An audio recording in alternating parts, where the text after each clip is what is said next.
Good evening, ladies and gentlemen. Welcome to the November 29th, 2017 Merrimack Zoning Board of Adjustments meeting. The next meeting of the ZBA will be held on December 27th, 2017. If you could all rise for the Pledge of Allegiance. I pledge allegiance to the flag of the United States of America and to the republic for which it stands, one nation, under God, indivisible, with liberty and justice for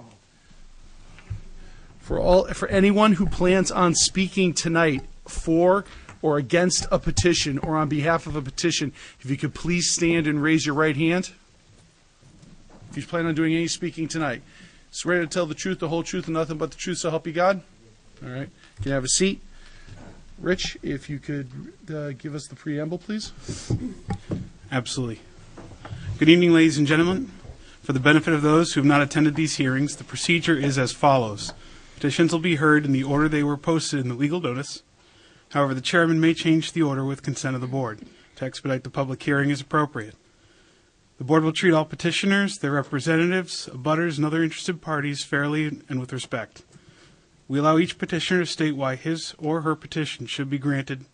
Following the petitioner's statement, any abutter or interested party is allowed to speak for or against the petition. In the interest of getting all the facts, we will go around a second time. The board may elicit testimony at any point. We cannot allow any cross-discussion. All questions must be directed at the board.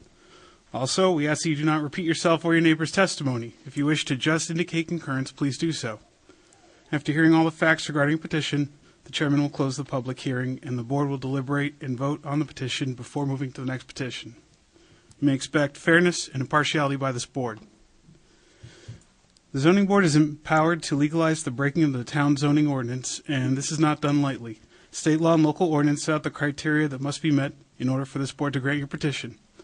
I remind you, it is your responsibility to prove your case so that the board has justification for granting the petition. Minimum requirements are listed in the form you received from the Community Development Office. It would be helpful if you proceed on that basis. Please turn off all cell phones and pagers if you have them. Thank you very much, Rich. A couple of housekeeping items. Fran is not here tonight, so Lenny, you'll be sitting in for Fran. Thank you, sir. And when you come up to speak, there's a clipboard. Please make sure you sign in, and then you want to state your name. Make sure that the light on the microphone, I know it's green, make sure it's bright green. That means that the microphone's on. Need you to speak into a microphone when you're speaking, again, for or against a petition. That being said, just to mention one thing really quick, we do not have our recording secretary present here tonight, so it is very important that you identify yourself clearly and into the microphone because the minutes will be taken off of the recording for this meeting tonight. Thank you. Thank you, Tim. So the first petition of this evening is William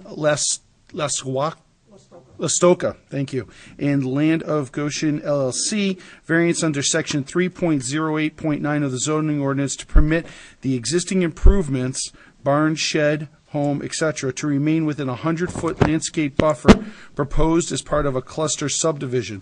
The parcel is located at 6 Watkins Road in the R Residential and Aquifer Conservation Districts and Wellhead Protection Area, tax map 4C, lot 449, case number 2017-39.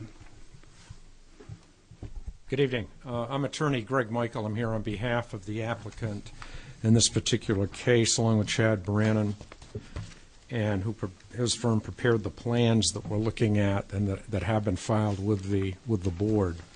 I would point out that this case is rather interesting since we were before the board last March to discuss the cluster which was approved by the board.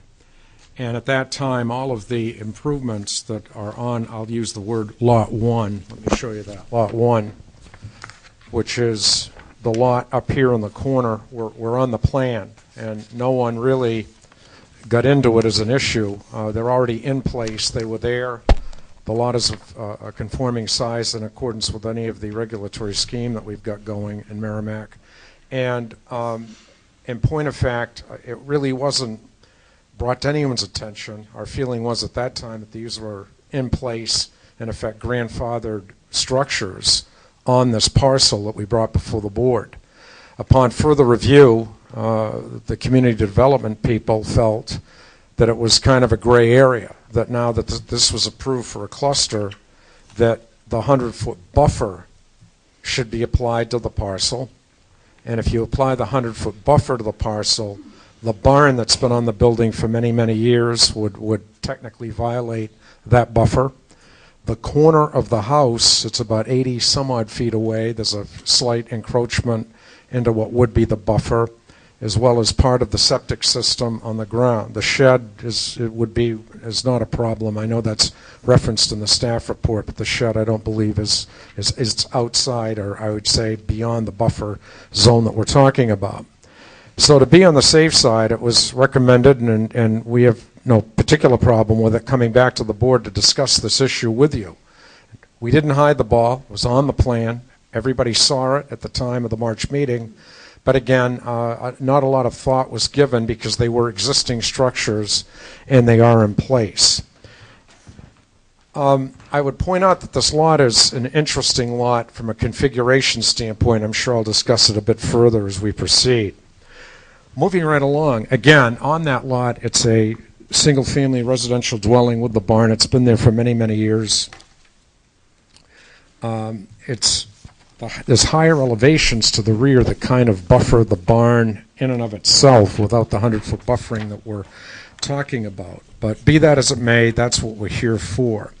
I don't necessarily agree a variance is required, but again, we're not here to debate that issue with you tonight. Looking at the criteria, moving right along, granting the variance will not be contrary to the public interest. As the board is well aware, does the variance unduly and in a marked degree conflict with the ordinance and the purpose of the ordinance? In this instance, the purpose of section 3.089 is to provide an adequate division of transition from abutting land uses. In this case, it's difficult to conceive of that being an issue because it's already there. We're in a residential zone with a residential use. We're not dealing with a transition from commercial or industrial property.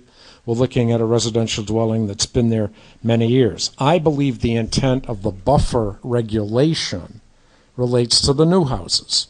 Obviously, if you're expanding a more condensed residential environment, which a cluster does do in certain instances, then it's important to make sure that the new, I repeat, the new construction comply with the ordinance, and it does. I want to make that clear to the board. We're not here requesting any change. A variance tonight doesn't change anything. It doesn't do anything. It doesn't really modify anything. It just allows the existing structures to remain. I would point out that the lot abuts two residential lots. Again, we're not next to commercial or industrial, and we don't believe that allowing this to remain creates any problem as far as a transition or a screening between existing structures and any other uses in the area. So we believe that the buffer requirement contemplates new use, and it's not contrary to the public interest, since it in a marked degree does not violate the spirit of the ordinance, which brings us to that after I allow any questions from the board. Anybody? Tim? If I may, just to clarify the rationale why staff determined that a variance was required here. Former Planning and Zoning Administrator Jillian Harris, when the plan was brought forth before the Planning Board, had discovered that at the point that the 100-foot buffer was labeled on the plan, that the existing structures were located within that buffer. Consistent with how it's been interpreted in the past by past zoning administrators, it has always been the case that a variance had been required for that type of encroachment, regardless of the fact that they weren't proposed, but they were existing. So we were being consistent with previous determinations that had been made by the zoning administrator. Okay. Any questions? Number two. Moving right along, spirit of the ordinance, again, the courts have said that that's similar to the contrary to the public interest issue. Ultimately, what we're looking at is, does the ordinance create an unreasonable impact to the safety, health, welfare of the town? Are we violating that? We're not. We're really not doing anything. Again, the structures are pre-existing. They require no transitional area to allow them to remain. The characteristics of the lot, including the topography and the vegetation, if you've been out there, you've seen it. The barn is almost blocked in one or two directions There's not much that can be seen, and realistically, no one will know that the house is encroaching by about 19 feet into the buffer area. We don't believe that, again, the spirit of the ordinance is in any way being violated, and in fact, again, the structures are there and won't be moving or changing. Any questions about that, Mr. Chairman? Go ahead. I guess my question is in regards to the spirit of the ordinance. The spirit of the ordinance calls for a 100-foot buffer, but you're saying that you feel that the 100-foot buffer really applies more to the house and not the existing structure. I just want to clarify that. I think it applies to new construction. I think it's disingenuous to think that we bring a proposal before the board and we have an existing house and barn on it that somehow was supposed to lift it up, move it, and or demolish it for that matter. It doesn't make any sense. And again, I think that was what was running through everyone's mind at the time we were here before the board before. I don't believe that the 100-foot buffer has any significant impact to the project itself, because the project itself will comply with all of the buffer requirements. Okay. How does that buffer stack up, I guess, or how does that stack up against Lot 4C4491, which is the one that seems to be right next to it? Well, this is one. This is, I believe, The lot next to. I'm just curious. Here? That one. well, that's one of our new cluster lots. That'll But I mean, conform. from a spacing between. That doesn't require the buffer. The buffer is the exterior of It's the entire lot. It's the exterior of the entire lot. It's not. I between realize the that. I houses. just I wanted to make sure from just the subdivision. standpoint. It's closer between those than it is between this. In a cluster subdivision, the setbacks are only 5 feet from property lines. Okay. All right. Thanks. Also, Mr. Chairman, Chad Brennan with Fieldstone Lincoln Homes, just to touch on this a little bit as well. Chad, can you turn your mic on? It's on. It is on. It is? Can you hear me now? Your mic. Get right up the to mic's it. dead. You might have to. Get There you right go. up to it. There you go.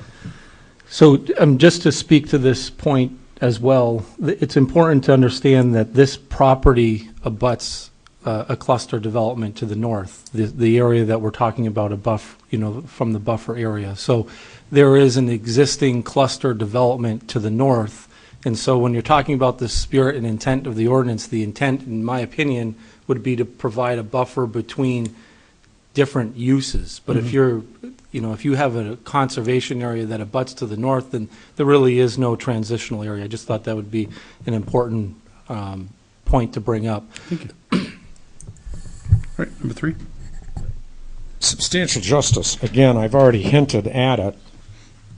The requested variance simply allows the lot to remain with its existing structures versus what? Ripping them down, trying to move them. We've got some elevation issues on this lot. There's topography issues. We also, I think the north kind of east corner, there's some wet areas. We believe that the location of the existing buildings are in an appropriate place. If you take a look at the house that I'm showing you in relation to the other cluster homes, it's consistent generally with the location within the lot. And as I said, the barn is partially buffered by the topography itself. And again, that is a permitted accessory use. We believe that it's fair, and there's no huge gain to the public by ripping these buildings down or trying to readjust to make room for this 100-foot buffer. We don't think it makes any sense, and there's no appreciable gain to the public, but certainly a significant problem for the owner, and it's a wasteful destruction of property in the balance as well. Thank you. Questions? I'm hearing discussion about the barn. What about the shed? The shed's it's outside the buffer. Outside the 100-foot Yeah. buffer, does it have any influence on the side? No. Okay, thank you. Number 4. Diminution of value. The requested variance isn't going to change the character of the neighborhood. The buildings are there. The new homes, as I mentioned, will conform. We're not here to discuss those tonight, but my point is that we're not changing anything. The pre-existing structures and uses will continue to be used in the manner that they're currently used as a resident, single family. There'll be no additional traffic, noise, or odors, or detrimental impacts based upon, again, a use that's been there for many years, and that's not going to change. We don't believe that there'll be any diminution of surrounding values based upon the allowance of that particular use and the buildings associated with it to remain. Questions? Number 5, please. Hardship, special conditions of the property. It is kind of a special parcel, as I started to mention.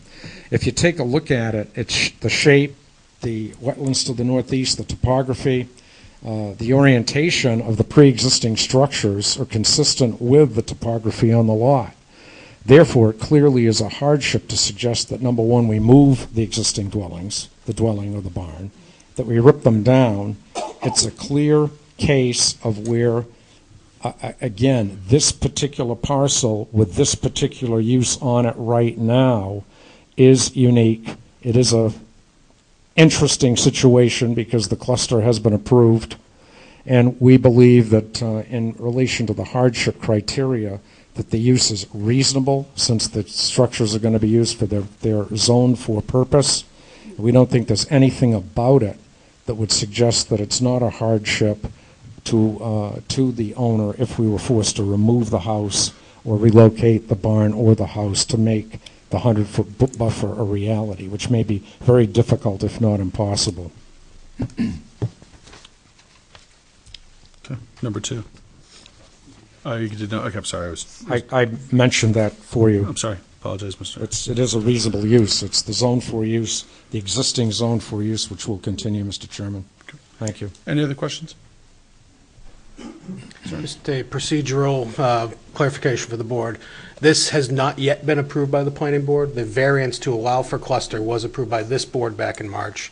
The planning board has continued this application several times, waiting for this decision by the zoning board so that they are actually on the agenda for the planning board for Tuesday night to follow through and go forward with the rest of the subdivision approval process pending the decision of the zoning board here tonight. So if the board... planning board's waiting on us? Yes, Yeah. they are. Okay, thank you. So if the board does determine that the variance should be granted, it should be conditioned upon planning board's subdivision approval. Anything you gentlemen would like to add before I open the public hearing? All set. Thank you. Okay, thank you. Is there anybody that'd like to speak in favor of this petition? Is there anybody that'd like to speak against this petition? Come on down.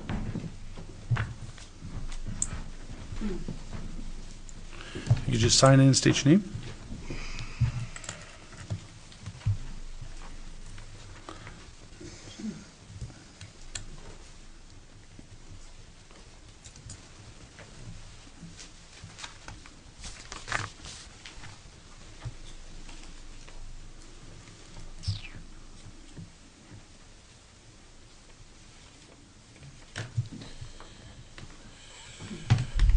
Good evening. Good evening. My name's Dan Ricker, 12 Mile Road, a butter.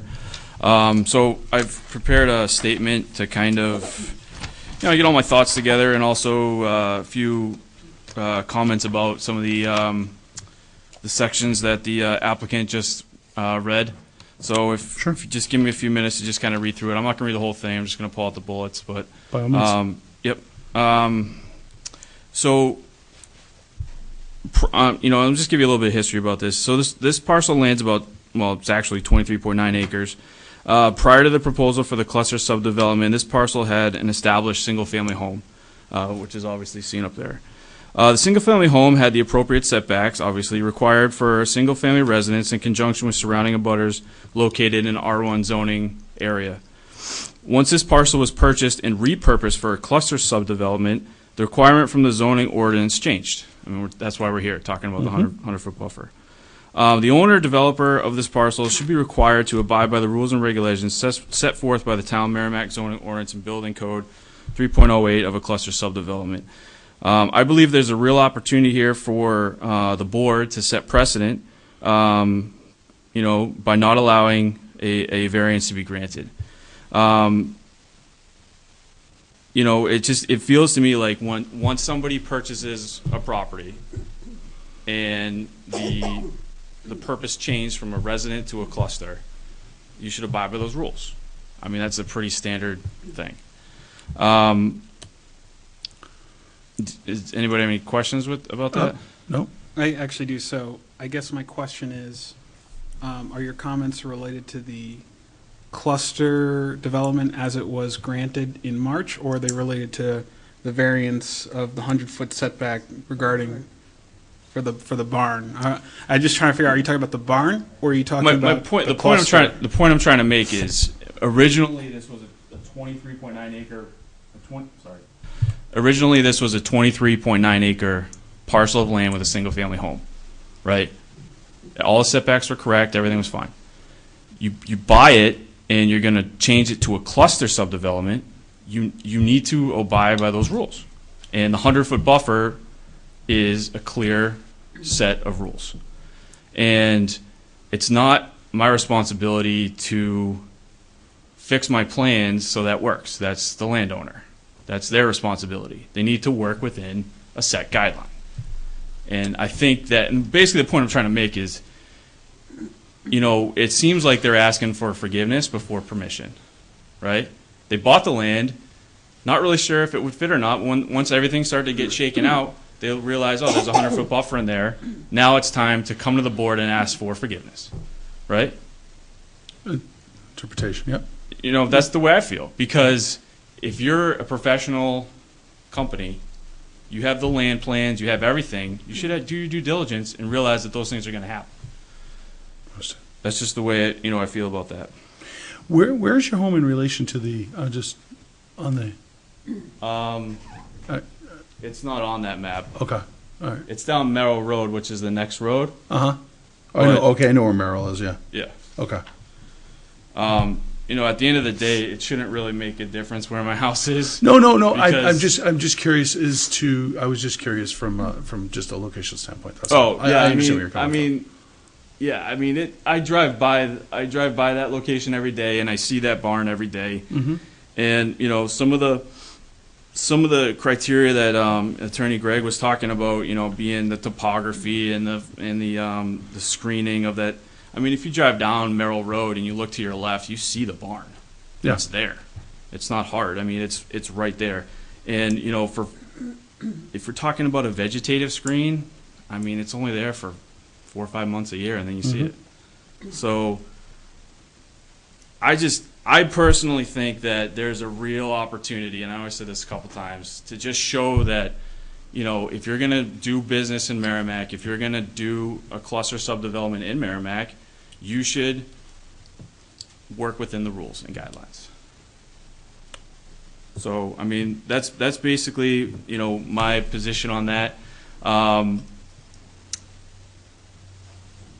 Yeah, I mean, that's all I got. So anybody have any questions or? I mean, I wrote this letter was also entered in the 25th.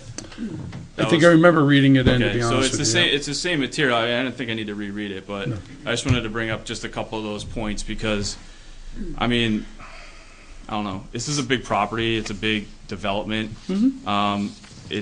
I feel like there's enough space. There's 23 acres, almost 24, to figure it out. It's not like we're working within a couple acres here. This is a huge property. Right. So, and the other thing is, we talked about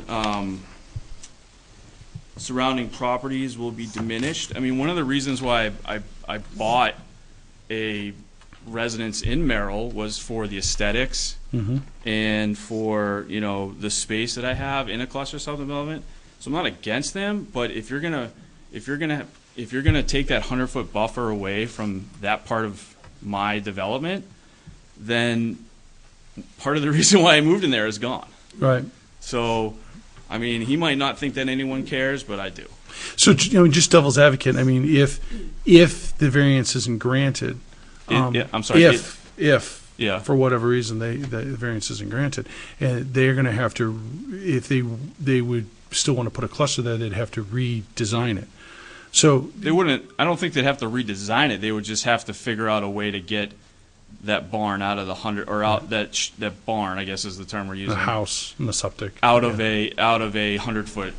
The only things that would need to be moved if this was denied and they move forward with the cluster would be the barn and the house. There's a small portion of the house that's in the buffer, and the barn is entirely within the buffer. So I mean, I know I understand where you're coming from in the points you're making. Just was clarifying. No, guess. yeah, I mean, again, it's more of like, I feel like as a professional business and landowners and all those things, you should know these things. Right. I mean, I can go on a Merrimack GIS and figure this out, you know, and that's just me looking on my computer. You know what I mean? So the fact that we're here is a little concerning, but if we're going to do it, we should do it right. We should do it correctly. You know what I mean? I feel like we just need to stay within our guidelines. I mean, that's why they're there. You know, the fact that if they have to move the barn or move the house, or again, that's not my problem. That's their problem. They need to work within the rules. And if the rules say that's not supposed to be there, then I've seen a house on a truck before. I've seen a barn on a truck before. You know what I mean? And again, this is right in my neighborhood. It's right where I need to be. And, you know, I personally think that it's the board's a great opportunity to really set precedent. So, Appreciate that. anything else? Thank you. Is there anybody else that would like to speak against the petition? Okay. Attorney Michael, is there anything you wanted to say in closing?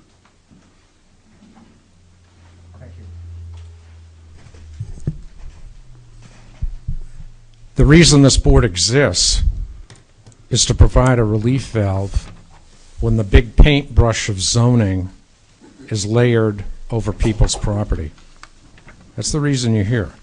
I appreciate the fact we should comply with every rule in a perfect world fashion. It's not a perfect world. The zoning ordinance is not a perfect document. You have other items on your agenda tonight that will bear that out, and you do every month. That's the reason you're here. This case is clearly, without question, appropriate for variance relief.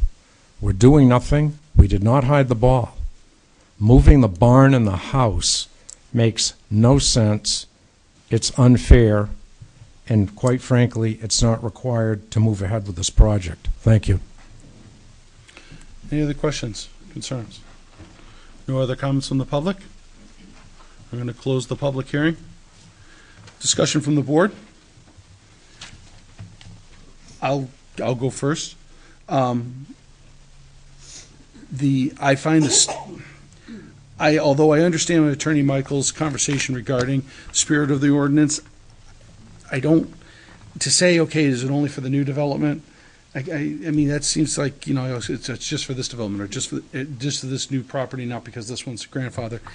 That's the only problem I have, is the spirit of the ordinance, in that it has been put forward. And the other concern is obviously, and I would relate this to spirit of the ordinance, would be setting a precedent for other cluster developments, which we have seen come up, and setting that going forward. That's my take on it.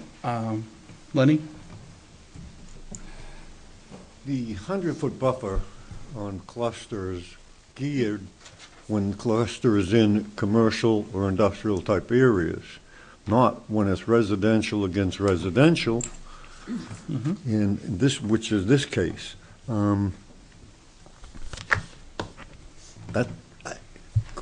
I'll pass to Tim because he can probably elaborate. Two things I wanted to mention. One is the zoning board sets no precedent except in appeals of administrative decision. A decision on a variance is an individual decision based on the specific facts of that case specific to that property. There is no precedent in variances. Okay. Number one. Number two, as it relates to cluster subdivisions and the buffer requirements, remember that this cluster subdivision is being presented to the planning board through the grant of a variance by this board in March to allow a cluster subdivision in a zone where typically they would not be allowed. So that part of the discussion has already taken place. The discussion here tonight is the application of that 100-foot buffer as it relates to the existing structures that were previously on the property. That's it. And that's what I was referring to, I guess, in regards to spirit of the ordinance, Tim. So. I'm a little bit confused here, and I don't know if I miss it, and I apologize. How far in the setback is the barn? The barn is completely within the 100-foot buffer. I believe the closest point of the barn to the buffer line is about, what, 10, 15 feet maybe? The barn is 61.9 feet from the property.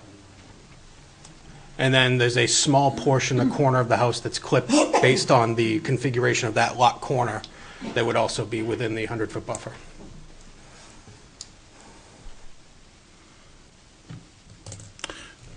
Any other further discussion, questions, motions?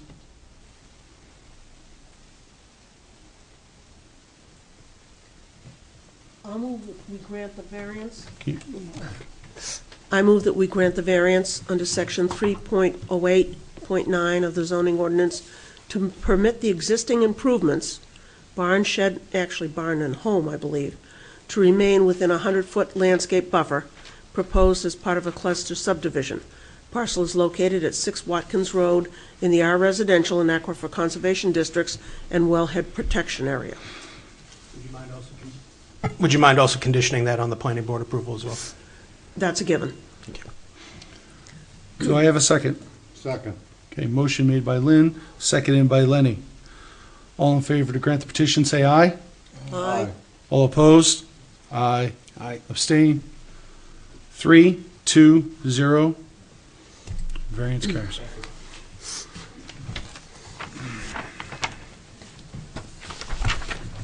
Next petition. Robert A. Curry, variance under section 2.02.1.A.1 of the zoning ordinance to permit an event hosting center, place of assembly, in a residential district. The parcel is located at 2 Country Road in the R1 Residential and Aquifer Conservation Districts, tax map 3A, lot 065, case number 2017-44. Just to correct the record, it's on County Road, which is actually what Amherst Road turns into after you cross the river. What did I say? Before, you Did I said say country. Sorry. So it's very close to the Amherst town line. Okay, thank you.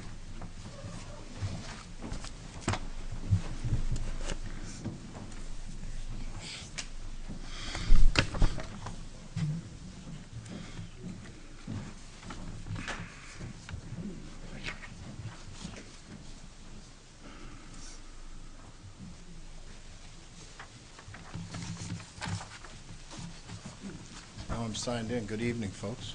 Just make sure your mic's on. I think it is. I think Greg left it on. I'll try to speak up. I don't generally speak quietly, some of you know. Scooch it towards you. Scoot it towards me. There you For the record, I'm Steve Keach, president of Keach Nordstrom Associates, local engineering, landscape architecture, and land surveying firm. Seated to my immediate left is Robert Curry, who, together with his wife, Karen, who's in the audience, purchased the subject property at 2 County Road a year ago, December 6th, as their primary residence. For those of you who are familiar with this property, you know it is kind of a unique property. It was once known as Hickory Hollow Farm.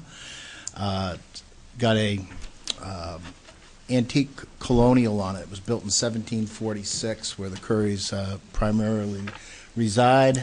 That portion of the built environment is located most closely adjacent to County Road. It's a magnificent house that was had some remodeling done over the years. It still retains its center chimney. It passes through both floors at the middle of the house. 2002, the prior owner did some substantial, and I mean substantial, construction, maintaining period appearance, emanating to the north of the original built remaining construction. There is a great room that is substantially complete, as well as a post and beam barn that is a very unusual structure. It must have been a very expensive piece of construction that they had taken and completed. It was one of those kitted barns that are manufactured in pieces and then erected in post and beam, traditional post and beam fashion with pegs, and you won't find a nail in the construction of the framework of that barn. When the Currys purchased the property, they purchased it as their primary residence, and before I get back into the matters of law and so forth, I'm going to ask Robert in a moment to explain what brought him and Karen to be here tonight. But before I do that, there's a couple other facts on the property. The site, as you can see it, the house is situated at about midpoint of the length of the frontage on County Road. And again, it's a substantial property. It's 8.84 acres in area. It is in the R1 district, and it's bounded to the east by the Souhegan River. What the proposal is to utilize the barn area and the great room area as a space to host weddings, family events, and other seasonal functions. The Currys intend to retain their primary residence in the portion of the home that they occupy to this day. The exterior improvements that we envision would be extremely limited, because obviously the function portion would occur within the barn and great room portion to the newer construction.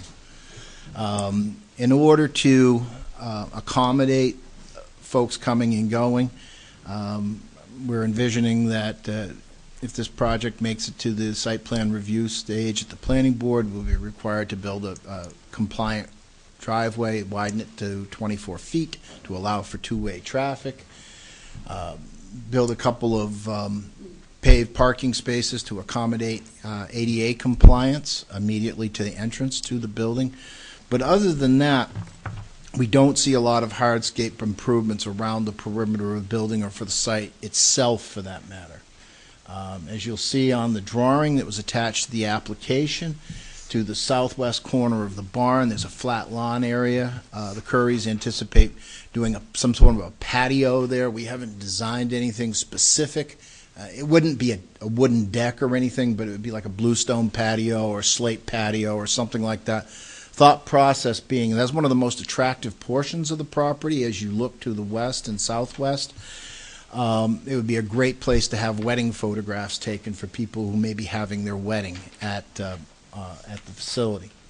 It actually pointing west, so it would capture some afternoon sun when many of these events might take place. We would also build a perimeter walkway that would go from the easterly side or the front of the building around to that area. That would pick up any fire escapes that are necessary to accommodate code requirements. But other than that, the intent is, in terms of landscape and hardscape improvements, is go back to the original construction, because it did set, after the prior owner passed, the property sat vacant and somewhat unkept for a period of time. Some of the garden areas have overgrown a bit. Karen and Robert have brought some of those back. There's one at about the mid-length of the building on the easterly side that they've brought back over the course of the summer. This being their first summer as residents here. Parking requirements for the proposed use. We do not propose to pave a formal parking lot, but rather to the north of the barn area that would be the primary gathering space to do field parking, similar to what you might have at an athletic field or something of that nature. Again, this is a seasonal business, and it's not a true commercial business in the commercial sense of function rooms and conferences and things of that nature. It's more of a, and I'll let Robert explain that part of it, what the Curry's intent here is.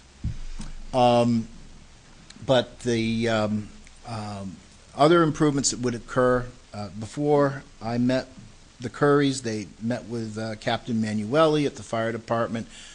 While the house does not have benefit of access to public water today, it is on County Road at the frontage, and they understand the necessity of sprinkling the space that they would occupy for wedding hosting and events. Beyond that, other improvement would occur, obviously for that portion of the building, we build a separate septic system. When events are being hosted there is no intent to have a kitchen, a commercial kitchen, or anything of the like. Rather, any food that would be catered. That is, not to interrupt you, a lot of what you're getting into is a little bit more, I think, on the planning board side of things, as opposed to why we're speaking tonight regarding the variance to allow, and appreciate the history. I just wanted to give you some detail, and Pat. insight on it. But a lot of the stuff, I want to make sure we keep it to just the zoning and not necessarily into what would be discussed with maybe the planning board. I just wanted the board to understand, under the proposed use, what visual changes to the exterior of the property, given the fact that it isn't in a residential district, could be expected. So Okay. I was appreciate finished on that part of it. So I'd like Robert to explain how he and Karen, as nearing their first year of residency in Merrimack, came to the idea that they would like to pursue this, because it's kind of an interesting situation. Originally, after we purchased the house. Turn your mic on, please, or pull it closer to you. Yeah. It's green now. When we And purchased state your the name. house. Sorry, can you also state your name? Sorry. My name is Robert Perry. Okay. Mike's not on. We're not hearing it. Yeah. Hold on. I'm going to get you some support here.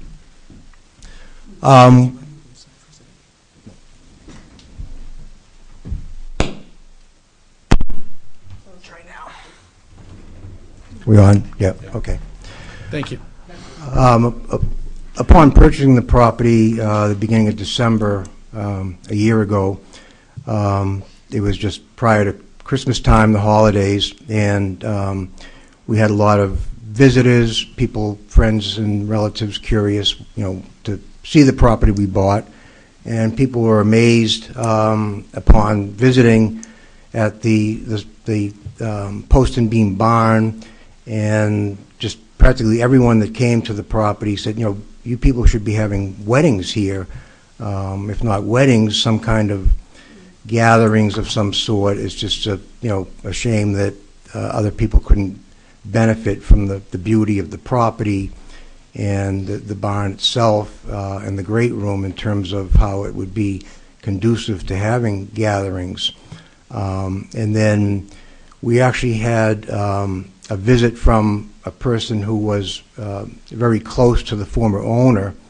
She just dropped by one day in June, and we mentioned to her about our visitors commenting on the hosting events there, and she said that the former owner actually did have a wedding there prior to her passing. Just so happened that apparently a couple driving by saw the property and just fell in love with it and came to the door and asked, would you think we could possibly have our wedding here? And she said, well, sure, why not? So apparently there's already been, obviously, informal wedding. I think, obviously, if one of my own children wanted to have a wedding there, we wouldn't be needing to be here for a variance, but, we're thinking we should be opening it up to other people to be able to enjoy the property also. So that's...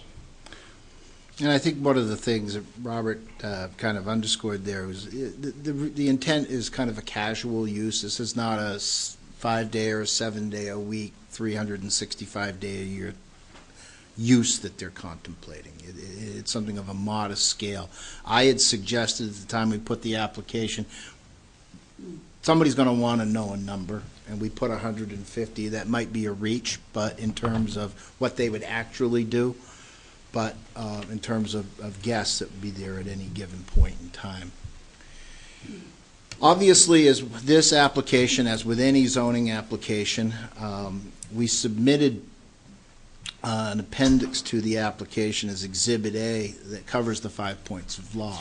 Before I go there, Mr. Dwyer, is there any questions you have or your membership has that you would like to direct to Mr. Curry or myself, or Mrs. Curry for that matter? I think we're good. Okay, very good. But if you could stop after each one, in case Yes, there's I any will. questions, would be great. Thank you. Facts supporting the granting of this variance. We believe that the granting of the variance would not be contrary to the public interest. We believe that granting the variance will benefit the public in a variety of ways. The applicant proposes to offer public safe, attractive, historic, well-managed, and private venue. First-class accommodation of small to modest-sized weddings and similar special events. In addition to affording residents the convenience of hosting such events locally, it is anticipated these events will likely have a positive effect on a variety of local businesses such as caterers, florists, carriage providers, and other vendors. In addition, since special events often attract out-of-town visitors, it is reasonable to expect the proposed seasonal operation could spawn weekend business for local hotels and restaurants. In short, it is anticipated this proposal will ultimately provide the town of Merrimack a unique asset that it currently does not possess at an appropriate scale. In addition, it is anticipated the creative use of this historic property will help enhance the potential for sustained preservation of the property. Questions? All right, number 2, please. The spirit of the ordinance is observed. When I do these write-ups, I go right to the stated purpose of the document. Under the Section 101 of the Merrimack zoning ordinance, it reads, quote, "To promote the health, safety, convenience, and general welfare of the town of Merrimack, and to make it an attractive place in which to live." In this case, the applicant intends to preserve the grounds, buildings, and historic essence of the property in order to enhance the prevailing setting for adaptation of a planned supplemental use. The large barn and secluded property will appeal to many individuals seeking a small rural wedding or a location to celebrate other meaningful life events. The existing features of the property make it desirable for this type of use. Therefore, few modifications, as we spoke of, to the exterior of the property are proposed. Planned improvements will include those accommodations that we spoke of earlier. The proposal will afford residents a beautiful gathering place to host events in close proximity to their homes. Allowing the property to be utilized as a venue for such events will benefit the town and all of its residents in many ways, in keeping with the spirit and intent of the ordinance. Point out that today, if one of your children or daughter was getting married, and you wanted to get married in Merrimack and have a reception here, where would you do it? There really is no place. And in this particular case, we have a setting that is conducive to it, that it is adaptable to the beauty and the uniqueness of this property on the river at this historic residence within a building that exists, does not need to be built. I think that is very much in keeping with the spirit and intent of the ordinance, as well as preserving long-term in terms of viability of maintaining this asset that is there. The third point, is there any questions after point 2? Go ahead. The third point is that the granting of the variance will do substantial justice. We say this because the variance will allow the applicant to open the beautiful and historic property to the public. The rural area provides an ideal location for many types of events. The applicant will maintain the existing character of the property and is proposing only those limited exterior improvements necessary to satisfy local code requirements or enhance the prevailing character and appearance that exists today. Substantial justice will be achieved through enabling the owner to pursue a timely and a unique use of a special and historic property.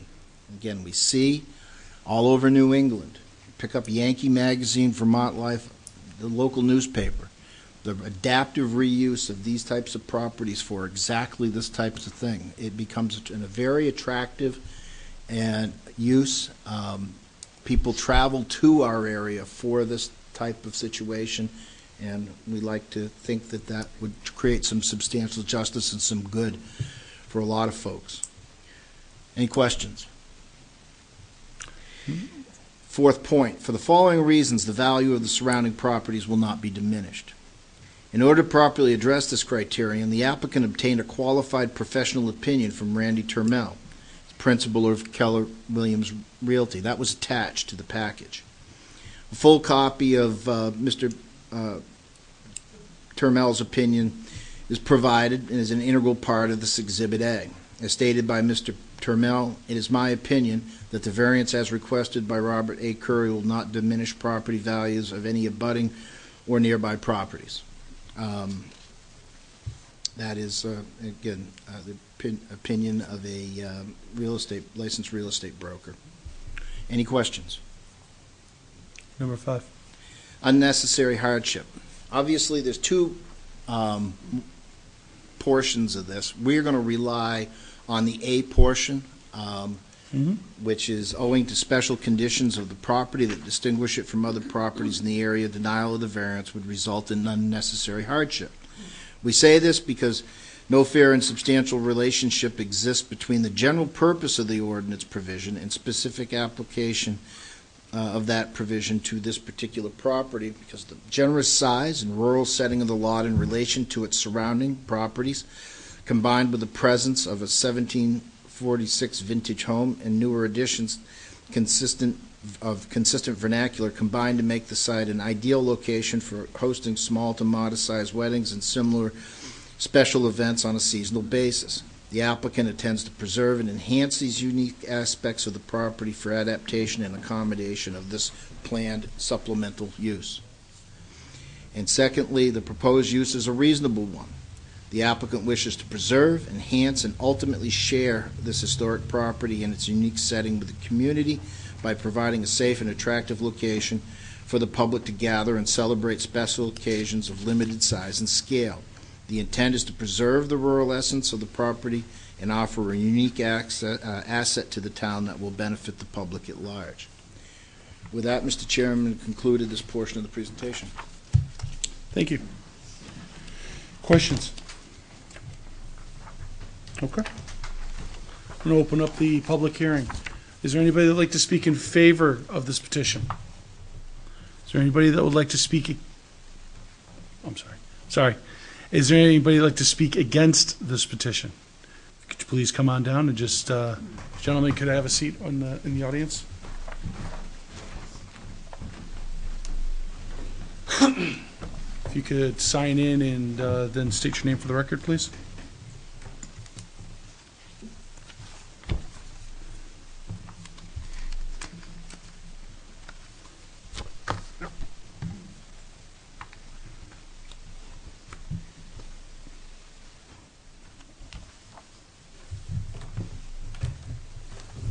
Okay. I'm Wade Vaughn. I'm the property owner adjacent to this, to their property. Okay. On the, I guess it would be on the north and the west side, Okay. in those areas.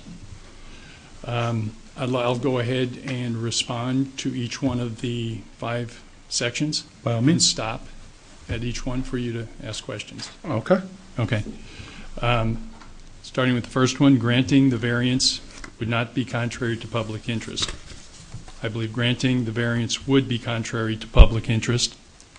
The likely positive effects to the community are not substantial.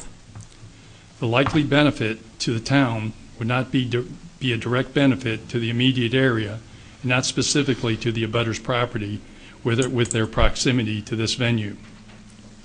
The proposed venue will not be an attribute to any aspect of the current or added public safety.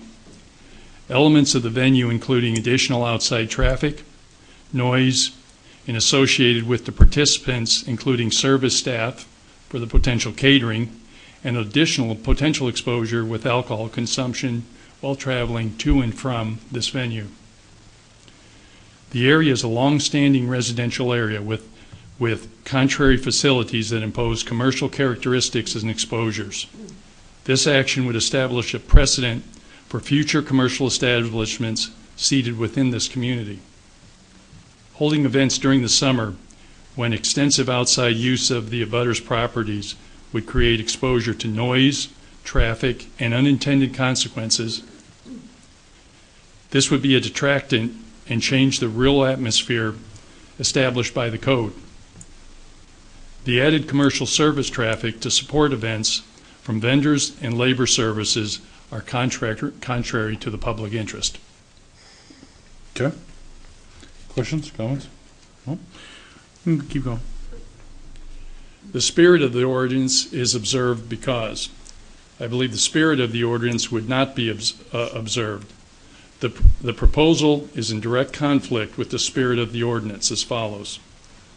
This modified use will not provide the adjacent residents the expected outcome outlined in the zoning ordinances.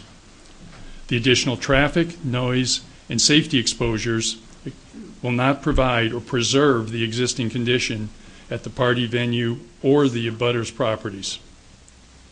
Allowing a modification to the zoning and the associated use will bring several unintended consequences to the community, including environmental distractions and noise, lighting, and commercial services associated with this business operation during the period where local homeowners will be utilizing their unique benefits of their homesteads and not exposed to these similar distractions. The intent of the zoning code will be maintained without any adjustments to the establishing a business enterprise in this area. The owners will still provide a community benefit with the continued maintenance of the property and allowing visitors to visit upon request. The newly established modifications and ongoing business enterprise would not support the attractive nature of the long-planned abutters property. The proposed business was confirmed not to be as part of the initial residential purchase and the long-term enjoyment of the property. This will not afford all residents of the community access to these facilities, but only those paying for the right to access the property as such, being a primary benefit, really a primary benefit to others outside the immediate area. Keep going. Granting the variance would do substantial justice. Granting the variance would not do substantial justice because it would only add financial benefit to the applicant at the expense of the abutters. The rural characteristics of the area are the key outcome of the residential zoning standards and a requirement to maintain the overall attractiveness to the current and future homeowners in the area. The modifications and associated transactional aspects associated with catering and support staff of the parties and large gatherings would not maintain the current natural environment of the property and influence the daily lives of others adjacent to the property owners in a detrimental fashion. The adjacent butters properties as they exist are also special and unique parcels of property. They bring collateral benefit to the community as they exist. This type of variance to the code establishes a lower standard of care to the intent of the residential code without equal benefit to the local community. May I give you a document? Unfortunately, we can't take any documentation outside of the meeting, but if you'd want to describe it, you can. Okay. In the fourth item, for the following reasons, the value of the surrounding property will be diminished. I'll go through the statement and I'll explain the document. Okay. The proposed actions will diminish the values of the abutters properties. One of the valued characteristics of the abutters property is its location, lack of exposure to adjacent properties, and tranquility. All of the proposed activities associated with the proposed change in zoning and associated party elements will impact those key aspects of the abutters property. The significant level of effort and capital to develop the unique aspect of the abutters property will have a significant negative impact on the abutters' daily life and overall project property value. Exposures associated with 150 party attendees and associated support staff will create an environment and safety concerns in traffic, potential alcohol consumption, and the exposure to the local area with participants traveling to and from the venue. The zoning variance will establish an overall negative outcome as it relates to this action and other potential challenges. What I'd wanted to share with you is, in addition to the site plan, may I stand? Sure, there's a mic over there.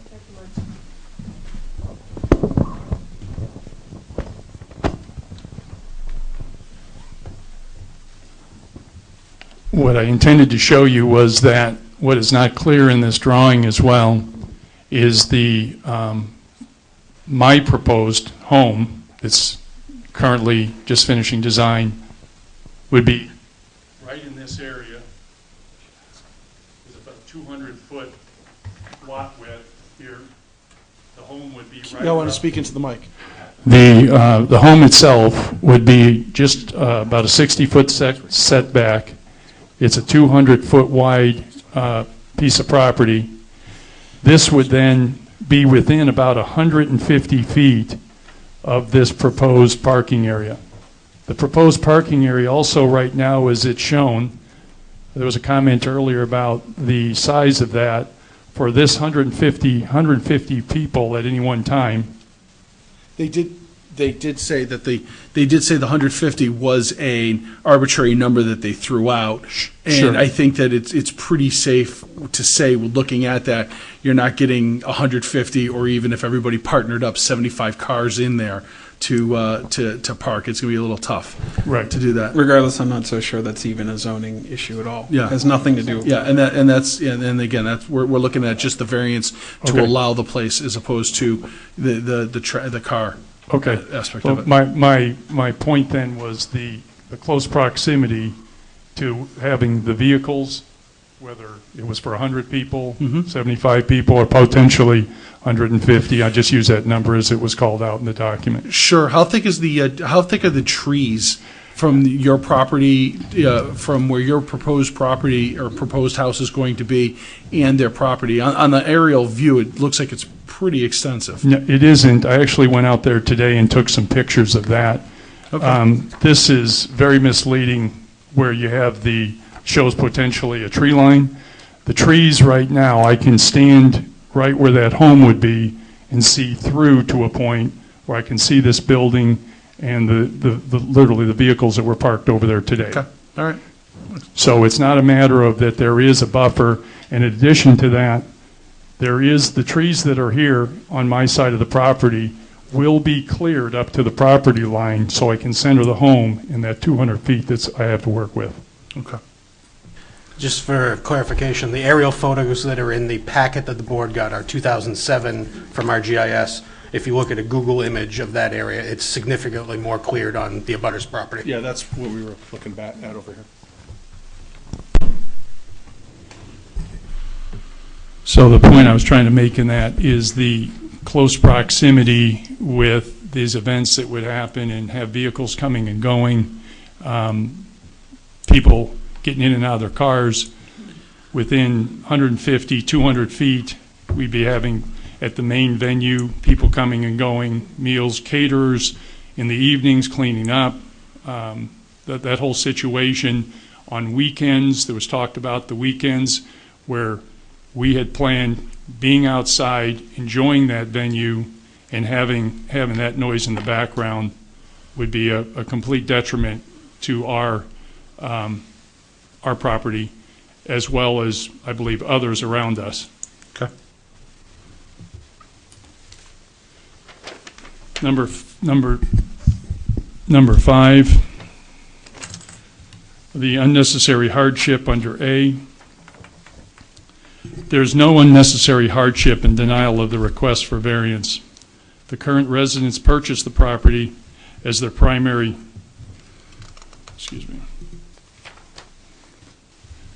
There's no unnecessary hardship in denial of the request for variance. The current residents purchased the property as their primary residence, and then later decided to develop the property for a commercial venue for profit and personal gain. The current home configurations that currently exist provides compliance with both code and environmental boundaries. Proposed utilization will require significant space allotment for traffic flow, as well as set aside space for service staff, equipment will be positioned and impact the abutters. Spatial configuration and proposed use will produce a significant amount of general noise and light during evening, including post-evening events of cleanup, services, service staff, and leaving the venue. Additional concerns associated with the change in potential drainage as well. I understand those are planning issues, so we'll pass on that. There's no unnecessary hardship, as I previously stated. This action establishes a standard that supports individual commercial gain in lieu of compliance with the residential code criteria and will allow for future challenges that will deteriorate the natural beauty and serenity of this area. Are there any questions or comments? Thank you.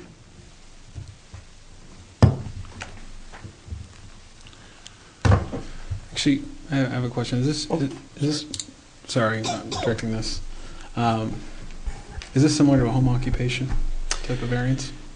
It's beyond what would be considered a home occupation, because a home occupation has to be limited to 25% of the square footage of the existing residential dwelling unit, and this would go well beyond that.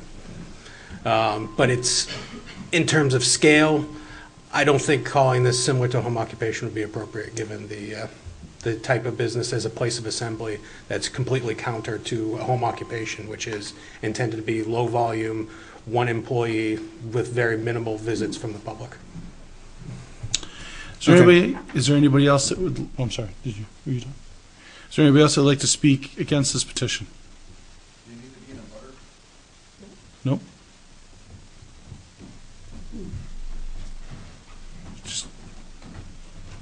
Were you sworn in? No. All right. Raise your right hand. Swear to tell the truth, the whole truth, nothing but the true self you got? Yes, sir. Just sign in, state your name, please.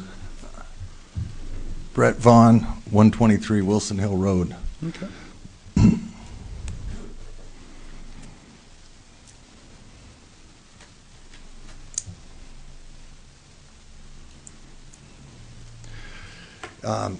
The only statement I wanted to make is about the value of the property. The applicant had a realtor give his professional opinion that it wouldn't hurt the value. But the way I don't know how to say this is, let's say that guy that just gave that opinion lived out there, and you all know the area, it's wide open, it's beautiful, and someone was going to build a potential 50 to 150 person party place right next door. And I cleared that lot for my brother. I know that lot, and I remember one of the nicest things, it's the views and the river, and it was really kind of nice to be able to look to your left and see that open field and a barn. The potential place where they're parking those 150 or 100 or 75 or whoever they are. 10. Yeah. People that are at a wedding. Mm-hmm. It's a wedding. Yeah, no, I get it. So it's for a professional to say that wouldn't affect the value of that piece of land. It's also a substantial piece of land. I think is unheard of. I just can't imagine saying, fine, let's put one next to your house. Right. You know, so it just seems obvious, but thank you. Thank you. Is there anybody else who'd like to speak against this petition? Okay. Did you want to follow up? Yes.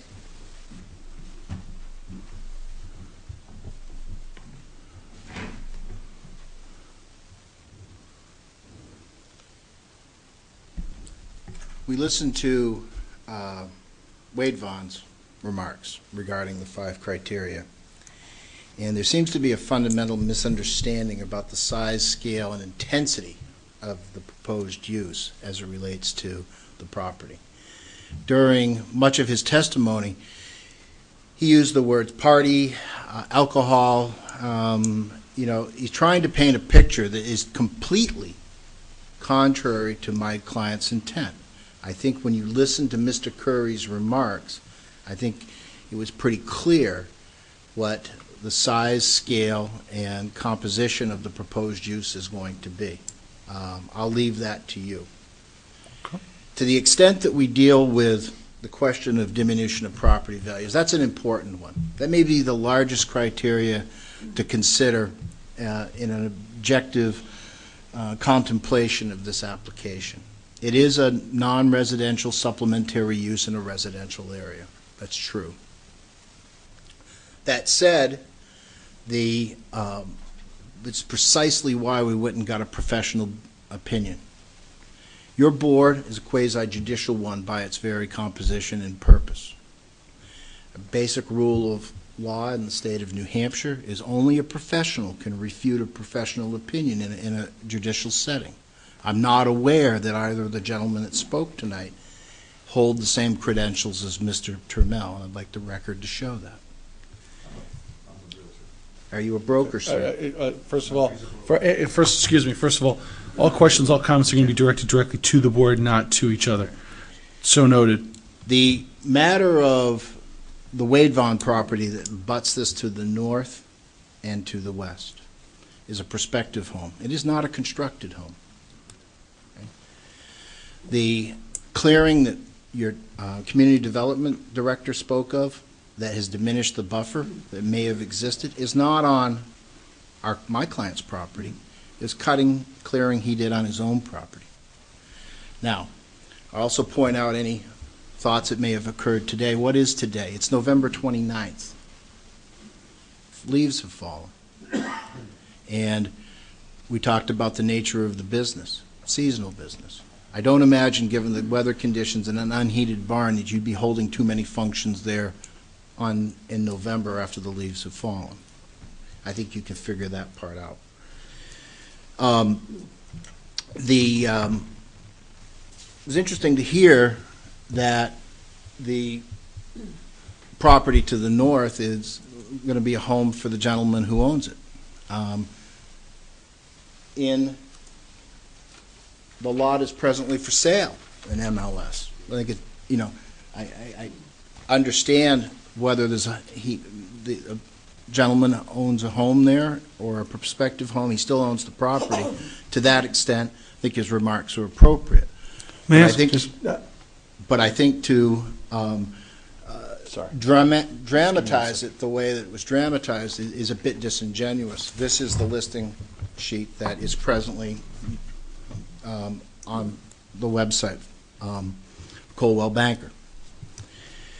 Taken together, I think what my clients have done here is produced and a cogent thought on a good and a supplemental use of their property.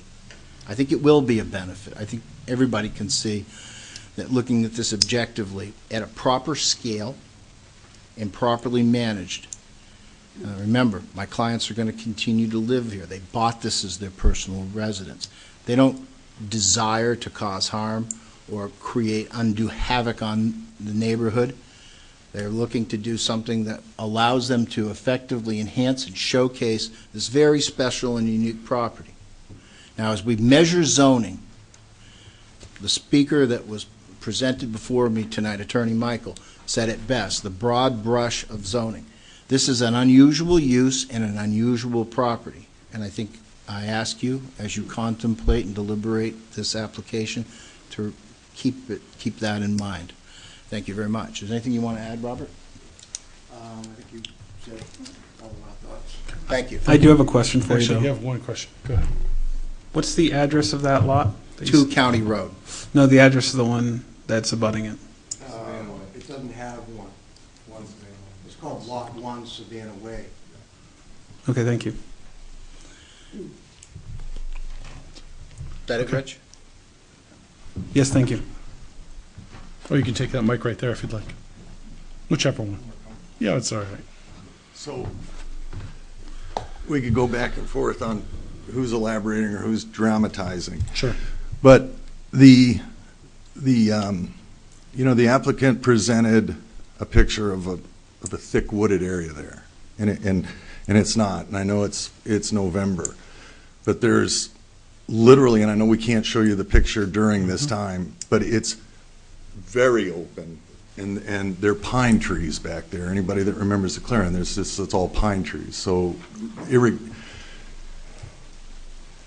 if it was thickly wooded, it's 150 feet from the residence. And whether we want to say it's relaxed or it's not, or there's 50 people or there's 100 people, and you don't want to call it a party, it's a very controlled, safe wedding. Mm-hmm. We've all been to very controlled, safe weddings. Okay, so I don't think it's not drama. Mm-hmm. They're talking about having weddings and get-togethers and gatherings and whatever you call them. Those are parties, and it's commercial. It's not for fun. It's not saying, hey, let's have the community in here because we want to show them the old part of our house. They want to show them the part that they can sell. It's a commercial. So, yes, I'm not a broker. I'm a realtor. But the fact still remains, I don't think you have to be a broker to realize the difference in sitting next to what someone perceived as an open farm area and a party venue, that whether it's there once or 3 times or 150 times a year is a party. So, like I said, we can go back and forth on it, but it is what it is. Yes, I'm only a real estate agent, not a broker. Right. Thank you. Appreciate it. Thank you. For clarification, Mr. Chairman, the applicant did not provide that image in the packet. That was provided by staff. Yes. So, thank you. Thank you. Anybody else? Sure, come on up.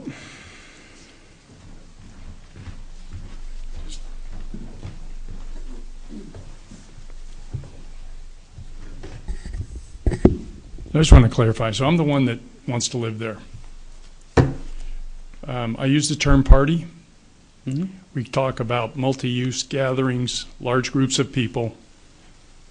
Independent of what term we use, there is going to be a substantial number of people within earshot of my front door. The issue about the tree coverage, I wish I could show you the picture. I went out there.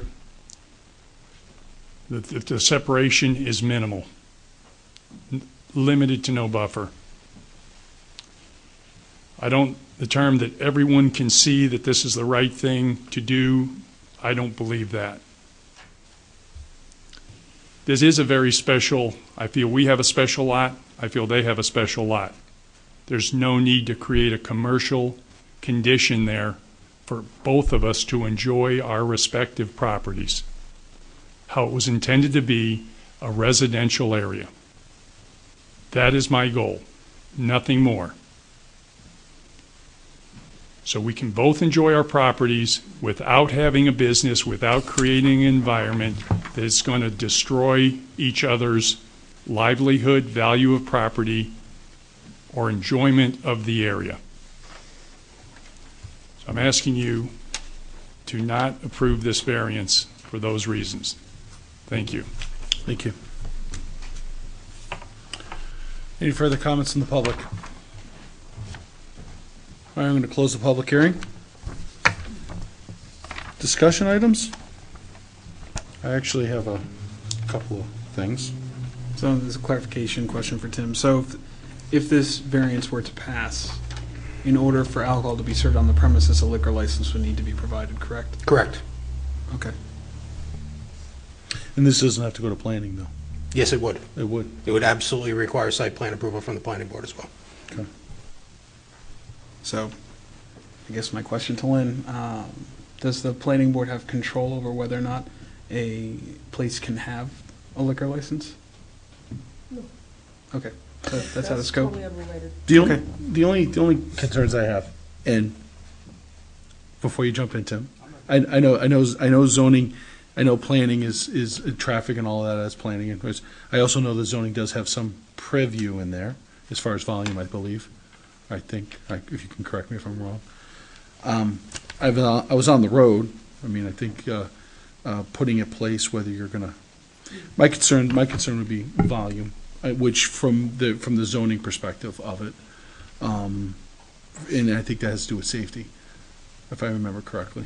If you can relate traffic to the criteria, then you're perfectly legitimate in using that as part of your consideration. So that would be one of my considerations in regards to overall public interest or safety from that perspective. And then my other thing is unnecessary hardship. In not granting this variance, yeah, they don't get to have a venue, but I don't know if that's really, is that hardship? I don't see any hardship here. I see them buying a property that they wanted to live in and utilize personally, and as an afterthought, saying, gee, this might be a good commercial venture. I don't see any hardship in this. My other thought, too, is that regardless of whether or not the variance passes or not, the applicant can still have as many people over as they want. And if it's not commercial, they can serve as much alcohol as they want, because the reality is that there's no governance over it if it's not operating in. As a commercial venture. As a commercial, yeah. As personally, they can do whatever they want. So you could Yep. you could throw as many parties as you want if this doesn't pass. That's just what I No, see you're here. absolutely right. I mean, the only, granting the variance would probably just require them to have a little bit more, well, obviously go through planning and on all of that, and have more quote-unquote control. But, that being said, like Lynn, I don't see hardship. Plus, I drove out there, beautiful area. I don't know about those roads, again, who knows? One event, 10 events, 10 people, 100 people. I think it'd just be a neat it's a lot of place to traffic. hold it, but I don't think it's an appropriate use of the facility or the property. That's my take on it. So, any other questions, concerns, discussion? Just a reminder, if someone does make a motion to deny, make sure you have justification and reasons. And should anybody make a motion to approve, it does grant the condition, they do need to get planning board site approval. So, that being said, what say you, board? Go for it.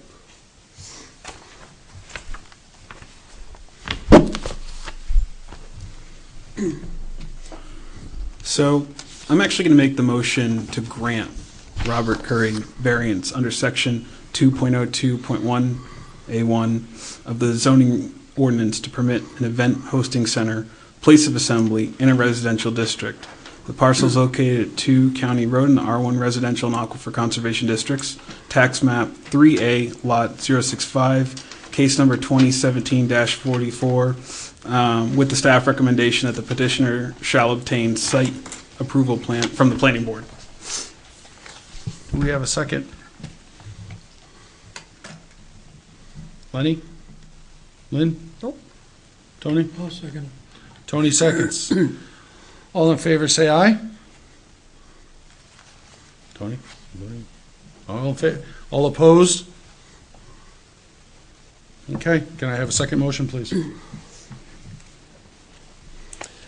All right, I'll make a motion that we deny the variance under section 2.02.1.A1 of the zoning ordinance to permit an event hosting center, place of assembly in a residential district.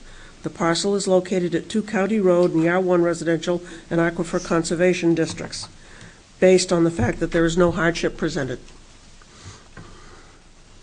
More specifically, how does it not meet the hardship criteria?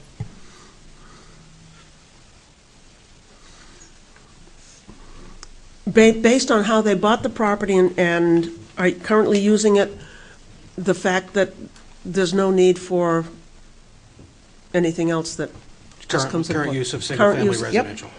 Yep, I also want to throw in public interest as well. yep. Yes.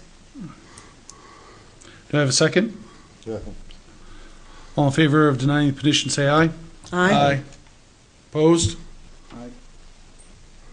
Okay, that's 4-1-0. Petition is denied. Next, APMK Ventures LLC petitioner owner variance under section 3.02 of the zoning ordinance to permit a 2-family residence on a lot with 116.62 feet of frontage, whereas 200 feet is required, 14,046 plus or minus square feet, whereas 80,000 square feet is required, 39 feet of rear setback, whereas 60 feet is required, 15.10 feet of side setback, whereas 20 feet is required, 24 feet of front setback, where 50 feet is required, and 80 feet of depth, whereas 200 feet is required.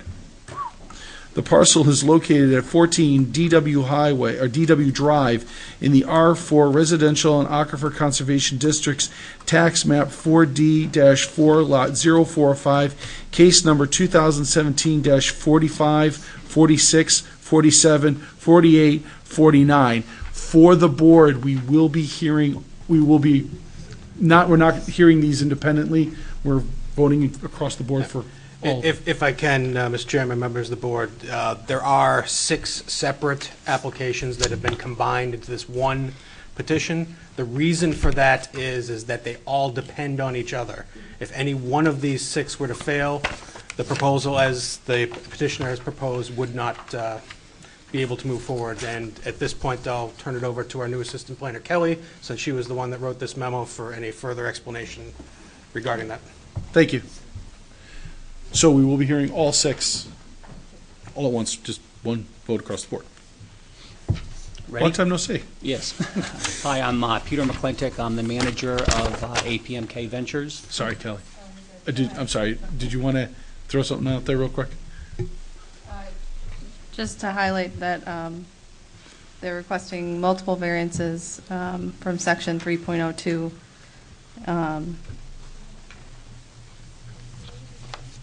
And it's to allow two-family residents on the lot, 116.62 feet of frontage, whereas 200 feet is required, 14,046 square feet, whereas 80,000 is required.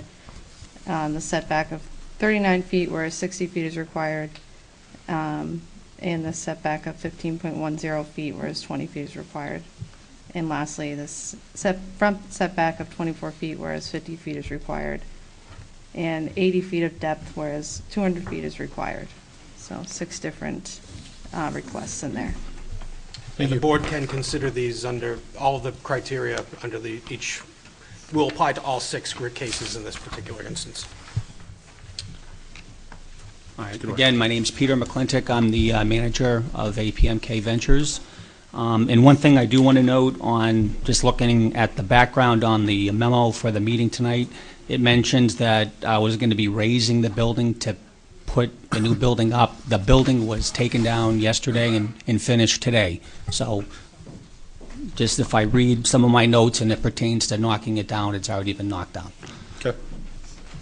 So do you want me to just start? Why don't we just go right through the 5 points? All right. And just stop after each one? Yep, we have a pretty good idea of what you're looking to do as far as putting in a duplex, so we'll just go through the 5 points. Number 1 is granting the variances would not be contrary to the public interest because two-family residences are a permitted use within the R4 district, and there are multifamily homes in the immediate area. Any questions? Okay. Number 2. The spirit of the ordinance is observed because the proposed property would enhance the appearance of the area, increase property values in the area, and would not change the character of the neighborhood. Questions? Number 3. Granting the variances would do substantial justice because it would allow a reasonable use of the property and provide rental housing in the marketplace, and the property has been vacant for many years. Questions? Number 4. The values of the surrounding properties would not be diminished because the proposed property would not diminish the character of the neighborhood, which includes multifamily homes, and the proposed property would enhance the values in the area. Questions?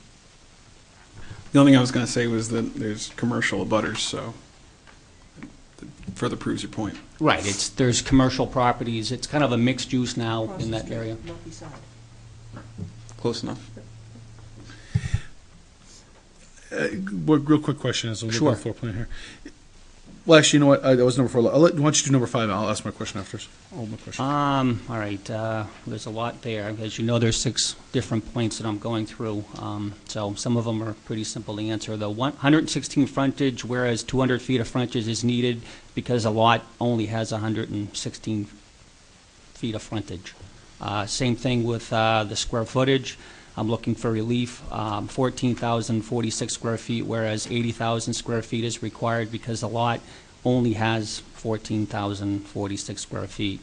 The proposed footprint of the property is about the same size as the property that was previously on the property, so I'm not really expanding the size of the home. It's basically the same footprint as what was there. I am not expanding it. It's going to be... The footprint is the same. Correct.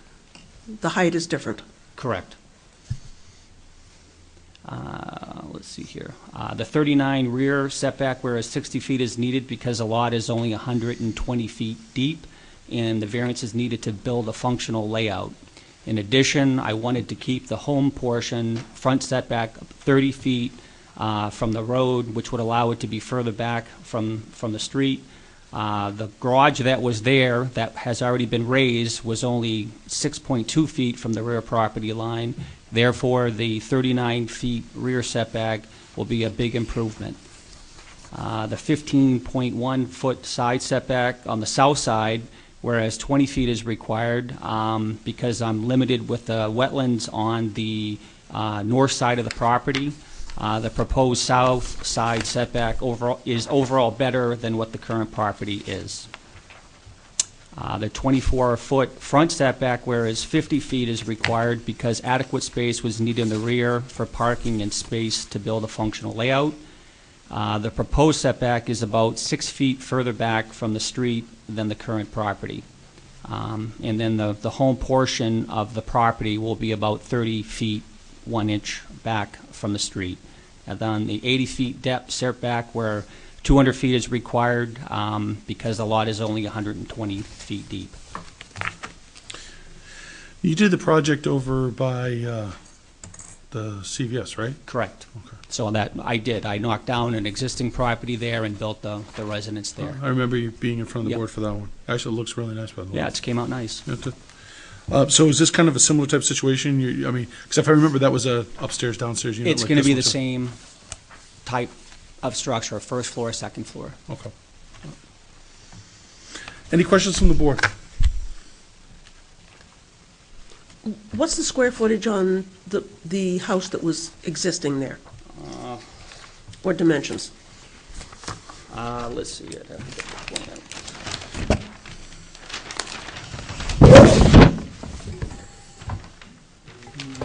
No, I'm not. I want to know the dimensions. I'd have to see if I have the previous plot plan.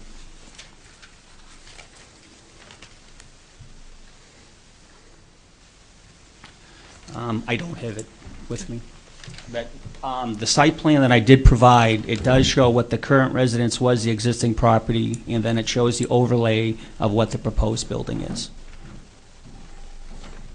I don't know if you guys got a copy of that. Yeah, that was included in the packet. We don't have a site plan. So it kind of shows an overlay what was, existing and what's proposed.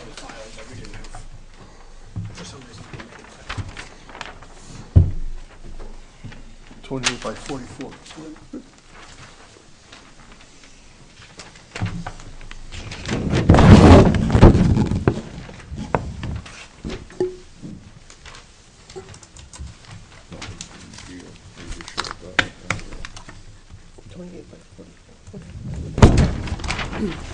That's what I needed.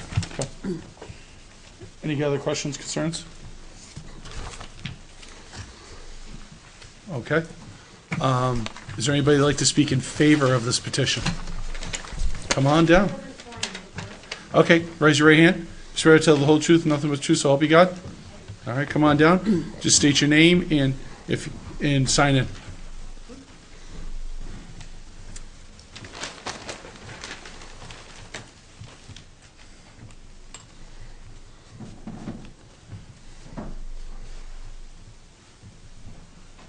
Do you need him to grab his stuff, or?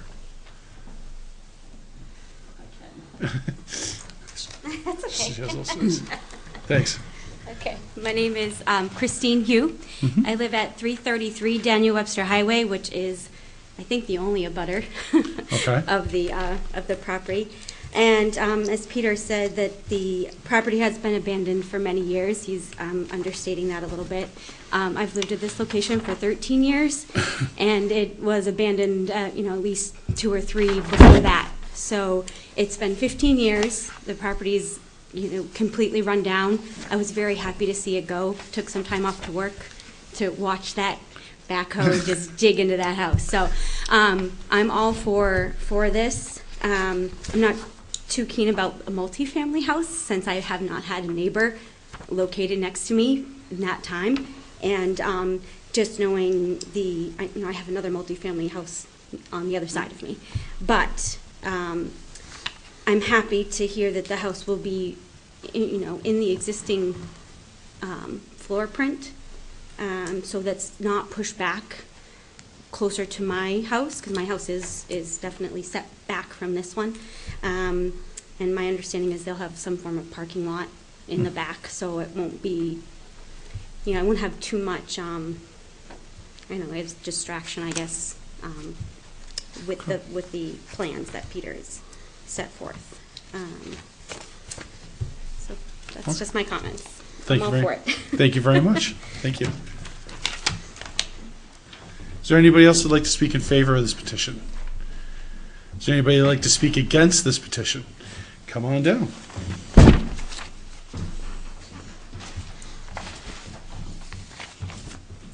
If you could just sign in and then state your name. I'm Jean Wiseman. I live over in Horseshoe Pond, 69 Horseshoe Pond. Okay. I'm on the board of directors over there, and first let me just say thank you for knocking that horrific-looking house down. Just make sure you because speak into the that's mic. All right. initially why I wanted to come here, to find out how to go about doing that. However, I'm concerned about the parking because... Address us. I'm sorry. Yeah, that's we okay. are kind of being choked off in Horseshoe Pond with all the... there's a project going in down the back, possibly, of multifamily homes. We have more buildings out on Island Drive than ever before. It is almost impossible at 5 o'clock to get into our complex, and it's almost impossible to get out in the morning rush hour. And there is more and more and more cars coming into that small area. If you put up a two-family house, you could conceivably have 6 to 8 cars, depending on who lives in these apartments. It might not be a couple or a single person. It could be 3 guys, 3 girls, something like this, and everybody's got a car. Where are those cars going to be? That would be my objection. I don't mind a house there. I don't know about a multifamily. I think a single family would be better because it is a tiny lot. But where are these cars going to be? Because the guy next to you has, it looks like Sanford and Son over there. He's got all kinds of stuff on the front lawn. And it's just real tight in there. And it's going to get worse if this condominium complex goes in off of Island Drive into that back end there. I don't even know what you call it. I don't even know if there's a name for the road yet. But we don't really want lights right there coming out of the complex, traffic lights. But there won't be much choice if this crowding continues. Okay. And that's all I have to say about, the house. If you can promise some kind of parking situation where they will not be on that street, I would be happy to listen to that. All right. Okay? Thank you. You're welcome. Let me just finish writing this. Thank you. Anybody else like to speak against this petition? Come on back up. Can you address her concern regarding parking? Yes, first thing on the parking is there'll be an ample paved parking area in the rear of the building that will be, 6 to 8 cars, depending on how we can fit the parking lot in the back. I understand her concerns regarding the property that is 2 properties away as far as scattered parking. It's a 5-family building, and they probably have 6 or 7 parking spaces there. The parking will be very neatly done in the back of the property. We're not changing the driveway access. It'll be the same driveway location coming in off DW Drive. We're not going to be asking DPW for any additional access points coming out on to the DW Drive. So I don't feel the overflow parking is going to be on the on DW Drive. It'll be in the back of the building. Okay. And it could be anywhere from 2 cars to 6 cars. It's very possible, right? But the parking will have a minimum of probably 6 spaces. Okay. Minimum required by zoning would be 4. Okay. Thank you. Any other questions? Concerns? Okay. Does that kind of address your question regarding? It does. Isn't there a house in the back there? Someone living? Okay. Careful, Okay. careful. Guys, Careful. just against discussion back and forth. I just wanted to ask the yes or no question, that's all. All right, thank you. All right, that being said, I'm going to close the public hearing. Questions, comments, discussion from the board? Just a note, because this is a duplex, this does not require planning board approval, and in fact, state law prohibits planning board approval for this. What's A? I feel like I can see putting in a single family, putting in the two families similar to what's done on Connell's property is overburdening that lot. That's a small lot.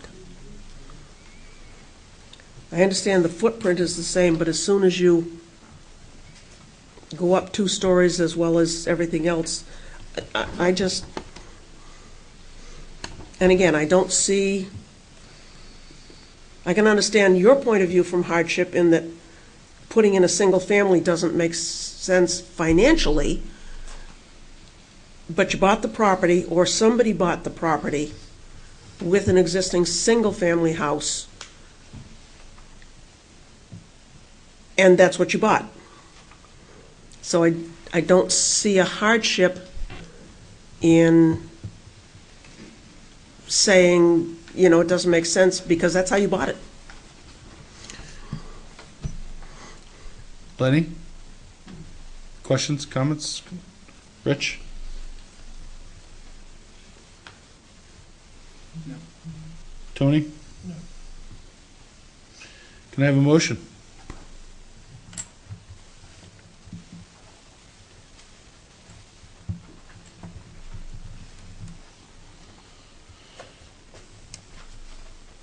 Lenny, Tony? I'll make a motion that we deny the variance under section 3.02 of the zoning ordinance to permit a 2-family residence on a lot with 116.62 feet of frontage, whereas 200 feet is required, 14,046 square foot area where 80,000 square feet is required, 39 feet of setback whereas 60 feet is required, 15 feet of side setback whereas 20 feet is required, 24 feet of front setback whereas 50 feet is required, and 80 feet of depth where 200 feet is required. Parcel is located at 14 DW Drive in the R4 Residential and Aquifer Conservation Districts. Tax map 4D-4, lot 45. I see no hardship in putting it in that the property was bought with a single-family dwelling on it, and there's no anticipation that anything else could be built there. Do I have a second? Second. Seconded by Tony. All in favor of not approving this petition, say aye. Aye. All opposed? Petition is denied. Can I comment on anything just as for the record? At this point, it isn't. I mean, you could go through, request a rehearing, go through the appeals process, and the Community Development Center will be able to help you out with that. All right. Can I just ask one question to Tim? If you could take it offline. After the meeting. Yeah, or right, after the meeting, or if you'd like to just step over there on the side, you can do so. Next petition. We're going to hear this in 3 separate petitions. This is for OVP management. So there are going to be we're going to be listening to 3 different petitions this evening regarding OVP. The first one is OVP Management, Inc., petitioner and Apple Development Limited Partnership owner, variance under section 17.10.10 of the zoning ordinance to permit modifications of the previously approved 253 square foot ground mounted sign in order to utilize an electronic message display.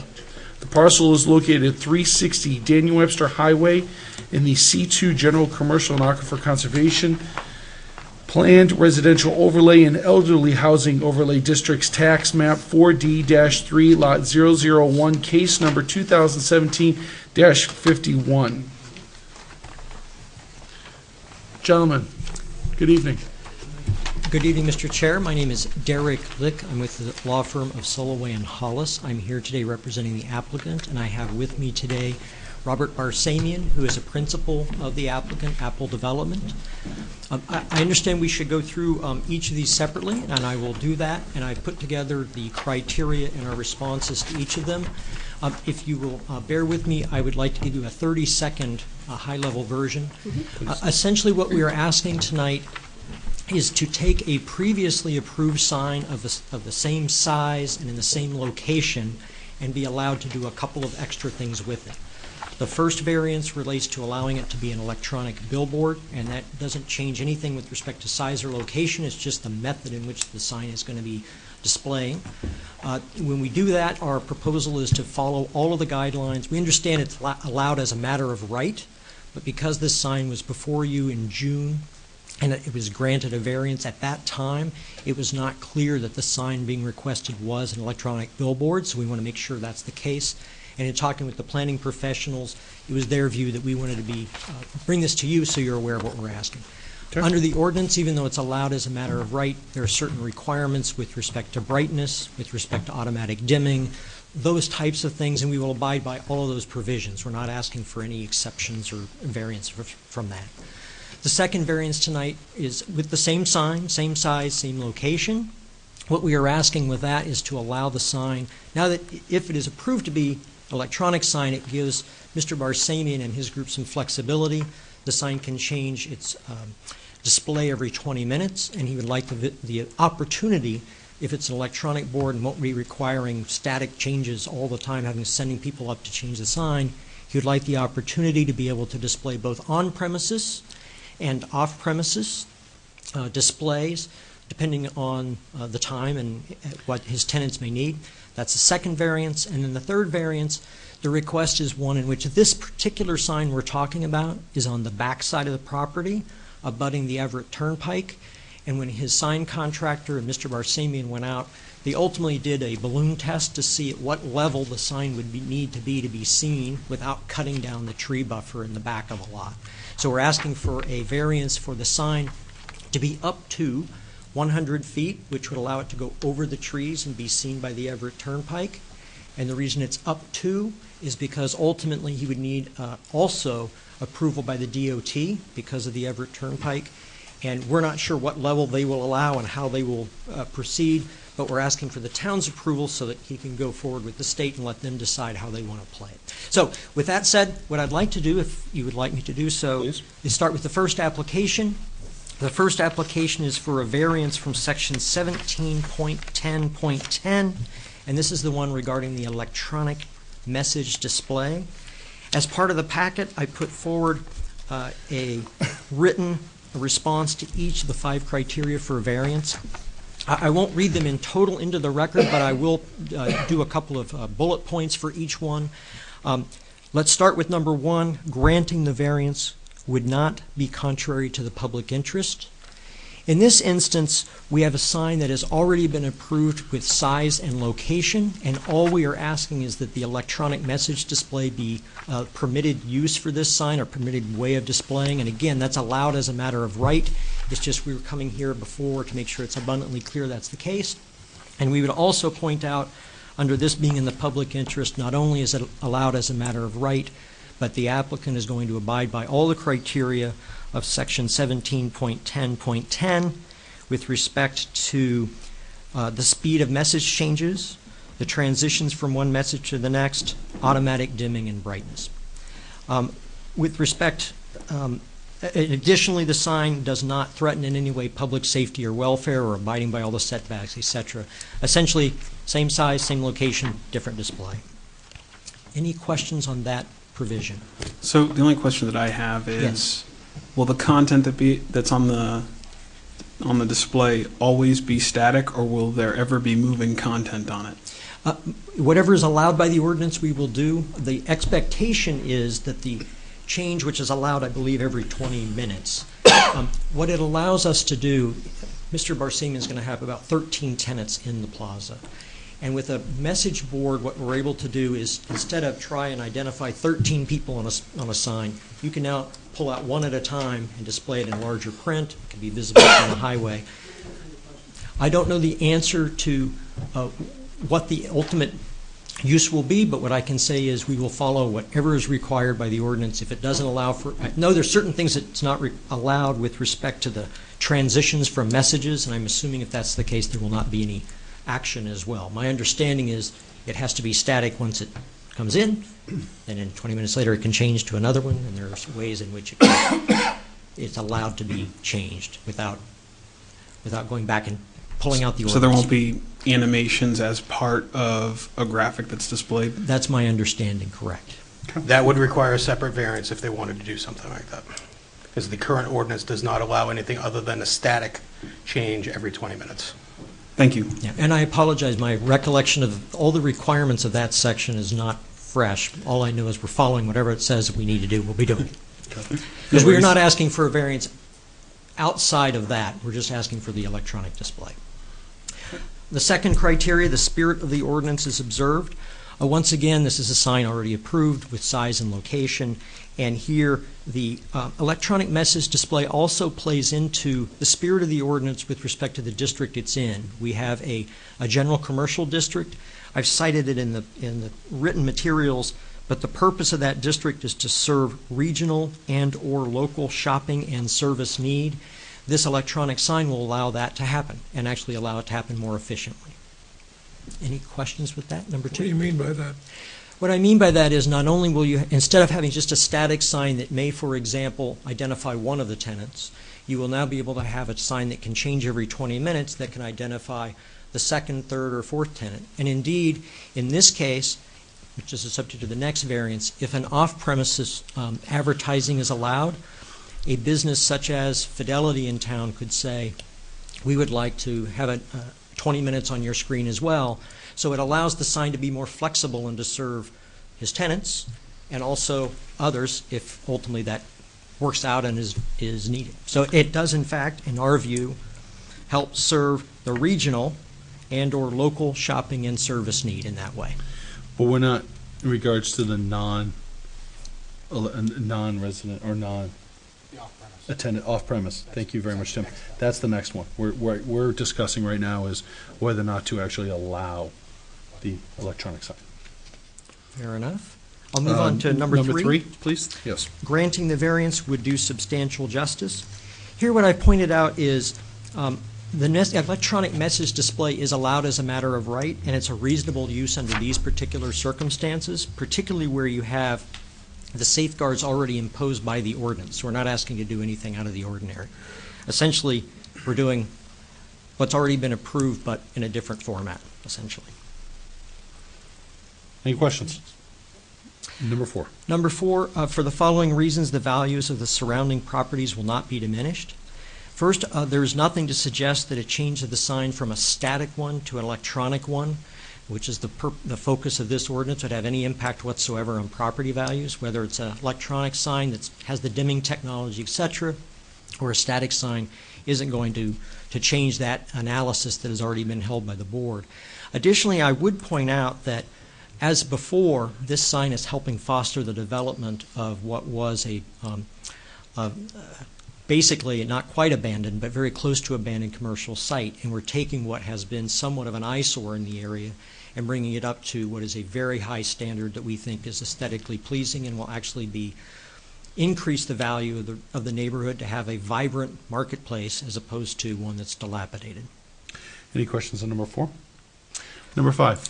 Number five, this is the unnecessary hardship, and it's a two-part test. The first being that owing to special conditions of the property that distinguish it from other properties in the area, the denial of the variance would result in an unnecessary hardship because no fair and substantial relationship exists between the general public purpose of the ordinance and the specific application of that provision to the property. Here, what I would ultimately say, and what it really comes down to, is this sign has already been approved in this location at this size. It's merely a question of whether or not we're allowing the electronic message board, and here it's allowed as a matter of right, and therefore we think it's a reasonable use. And the flexibility will indeed help this property be developed and allow it to be used in the most efficient way possible.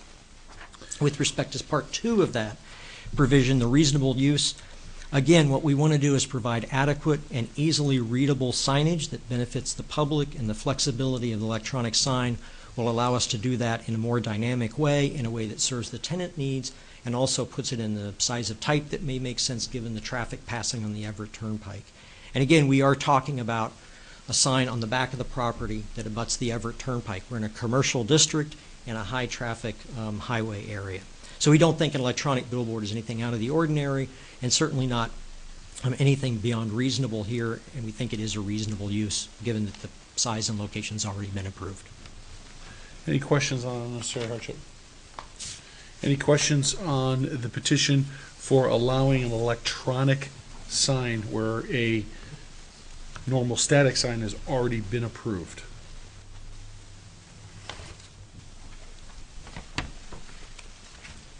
Okay. I'm going to open up the public hearing. Is there anybody that would like to speak in favor of this petition? Is there anybody that would like to speak against this petition? All right, come on down, sign in, and then state your name, please.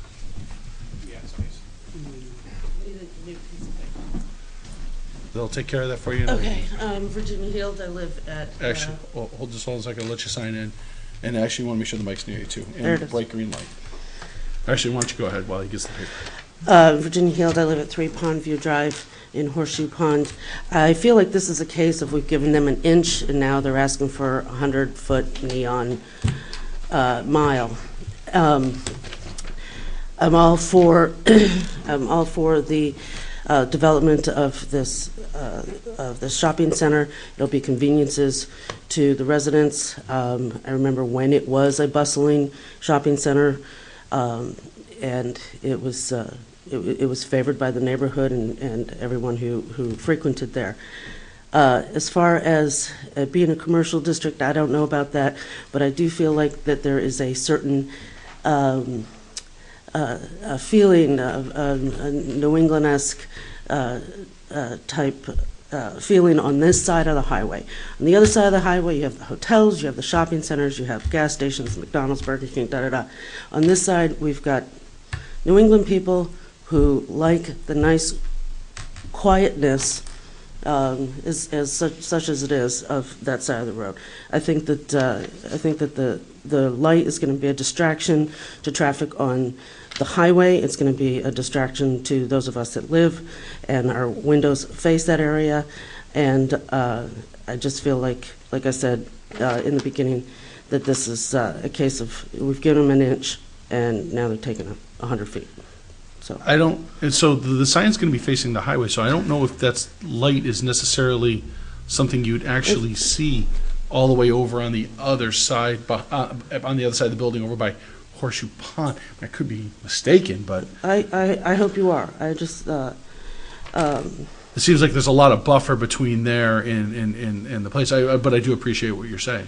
And I feel like it's going to be a distraction to the highway. I think there's other things that they could do to market the shopping center. I'm very excited at the pictures that we see that they've posted of what's coming. But I think this is going to take away from the feeling that we have in our little DW portion of the world. Okay. Thank you. Is there anybody else like to speak against?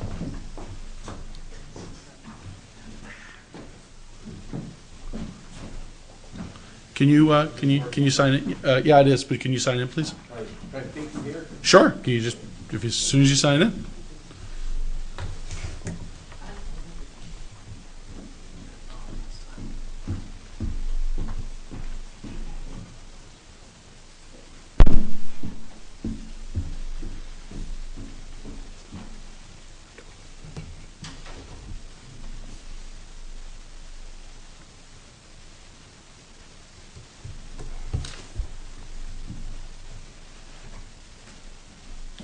Working? You should be, yep. Can you hear me? Yeah. Okay, good. I guess first I have some questions. Oh, I'm. Can you state your name first? I'm I'm sorry. Pete Hinkle, 1 Pondview Drive. That's in the Horseshoe Pond condominiums. So first of all, I have some questions I would like to get clarified. An electronic message display. How is that different from a static sign? So, from my understanding, because the questions would be directed towards us, the static display would be, so much like a regular sign where you have just the sign, what they're proposing is pretty much the same thing, but instead of picture the sign being a large flat screen TV, that every 20 minutes you can change every 20 minutes you can put, like, I guess there's Dollar General, and you can put their information up there. And you can put Planet Fitness and their information up there. And it could change every 20 minutes so that where you have, instead of having a sign where you're trying to cram 13 businesses on it, they are allowed to be able to change that so that all 13 businesses could advertise that they're in that location. So what they're looking to do is to put an electronic sign. So think of it as a very large flat screen TV, so to speak, that would change every 20 minutes and But would stay static. and stay static. There would be no animation, but they would be able to put up the Planet Fitness could put up their logo and whatever information they wanted to put there. Okay, thank you.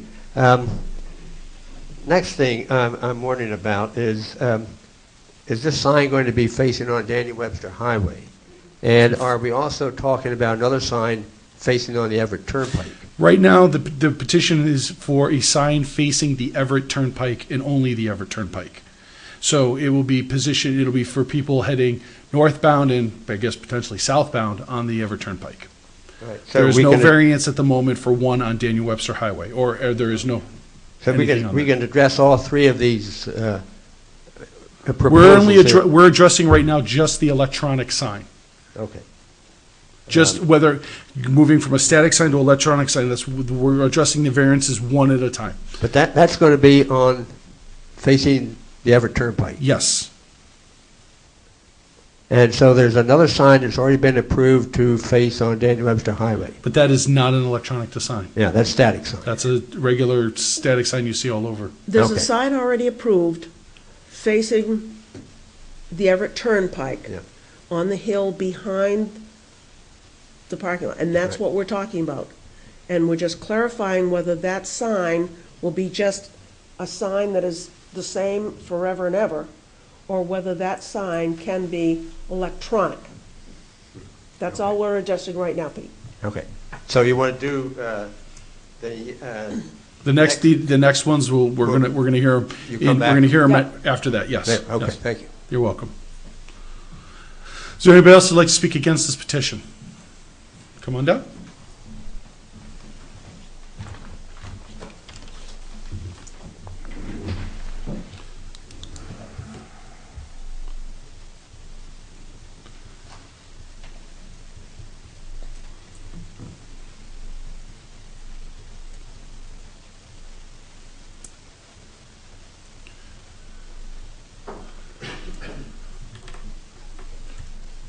So I'm Stuart Hollander. I live at Pondview Drive. Okay.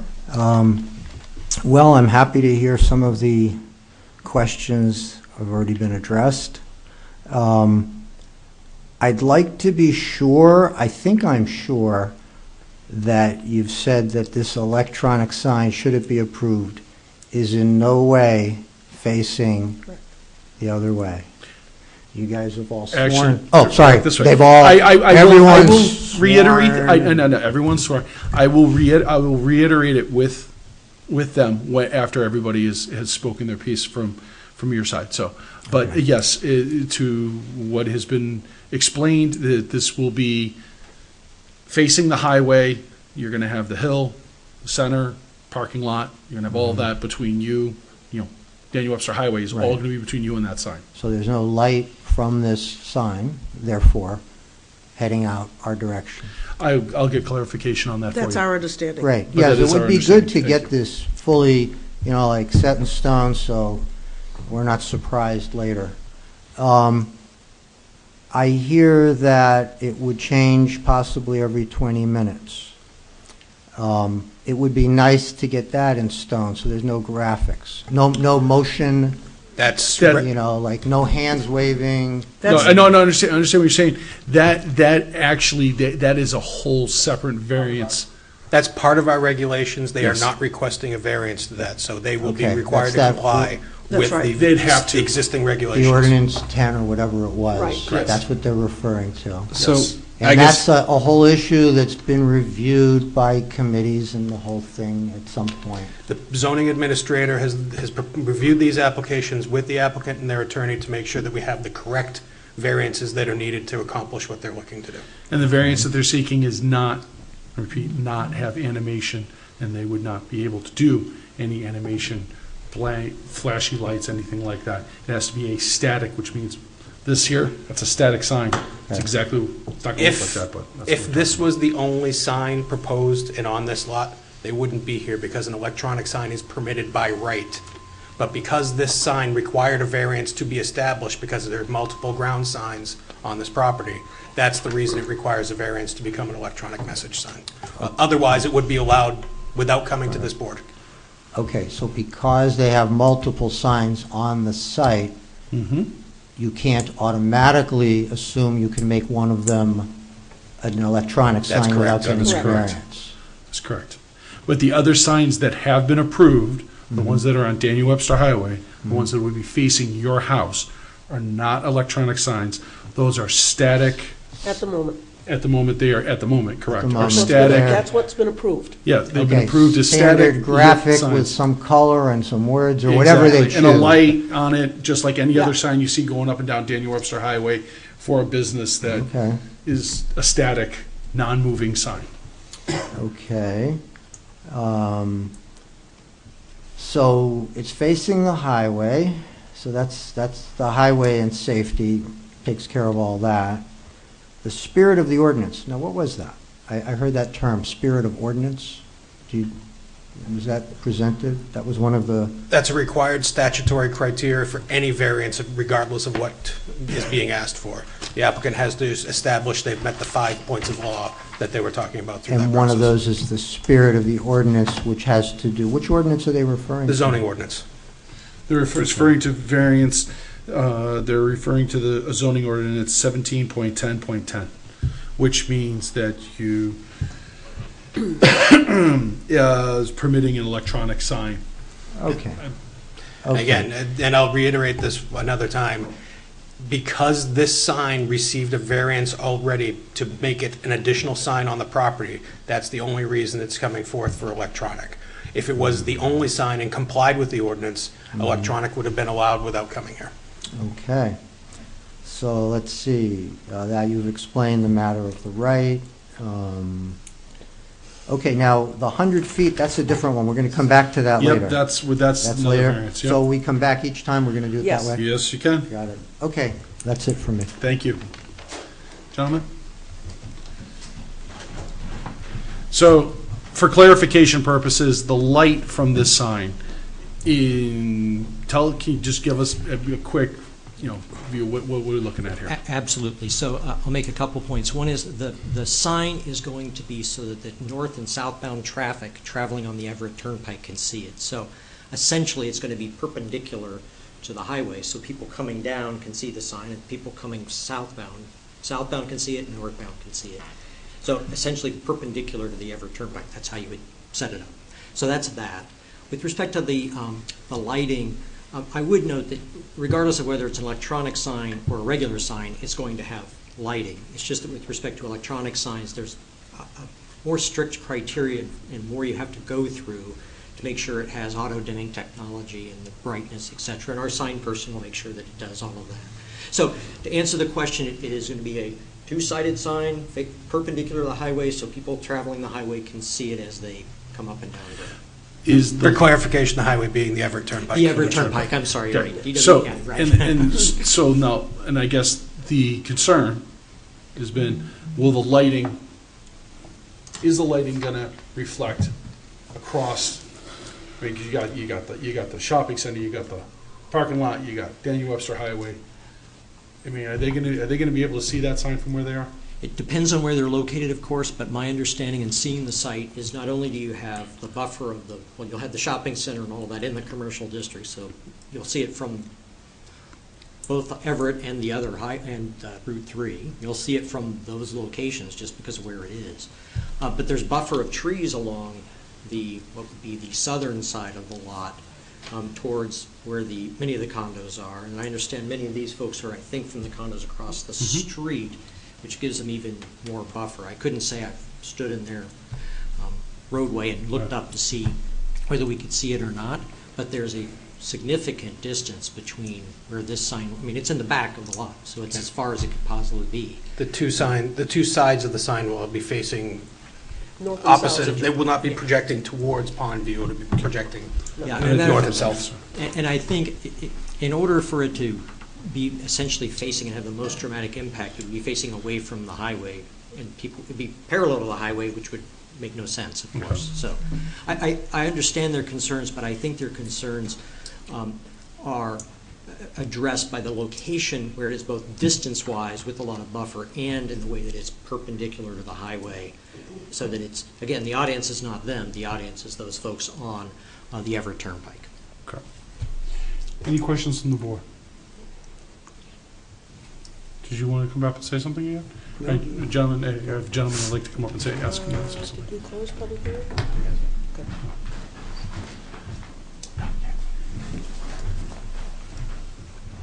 So it's hard to separate this from what we know is coming up, but they themselves have discussed the height.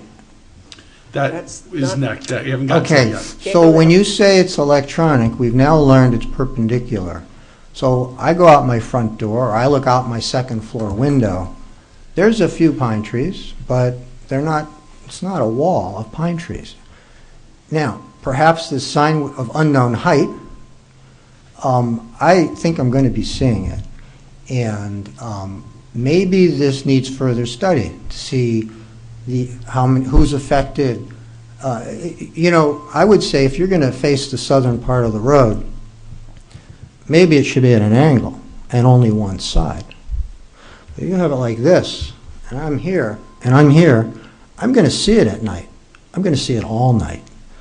If you have it like this, then the whole highway doesn't see it down 2 miles. With 500 feet, people driving by, they can see it. So I think there needs to be a little bit more work on this. I don't feel very comfortable leaving it at perpendicular. And there are houses up here. Those people haven't shown up tonight. And there is a condominium complex across the street that is adjacent. There are no trees, I believe, in between from that shopping center. And I don't see any of them here, but that doesn't mean they're not affected. There's an entire complex with many, many homes. And from what I've just heard, that light is going to be shining directly on them. They're not here, but this is public interest. I think that was one of the words. So I think that's my point. They were all notified. Yep, twice. 3 times. But I could move there next year. So that's it for me for that point. I think it needs a little more work, a little more study. Thank you. Sure. I think, sorry, Virginia Heald again. I think that perpendicular to Everett Turnpike is a lot different than at an angle or even parallel to the highway to Everett Turnpike. There are also, I don't need to remind you, Pondview Drive, Horseshoe Pond is on Horseshoe Pond. It's a wonderful little ecosystem, and I think that there needs to be some studies and some ramifications of the night pollution, of the light pollution, especially to fowl at night, and how that messes with them. And just to us and polluting the skies, I love where we're at, and that I can see, on a clear night, I can see forever. And this is going to pollute that. So. Just to clarify, the lighting plan that was part of the site plan was reviewed and approved by the planning board. I'm not talking about the lighting plan. I'm just saying that this is part of that discussion, that the signage was contemplated, and even if this wasn't an electronic message board, there was lighting associated with this sign. Lighting associated with the sign is different than I understand. Than 70 feet of LEDs. Mm-hmm. Yeah, that's fine.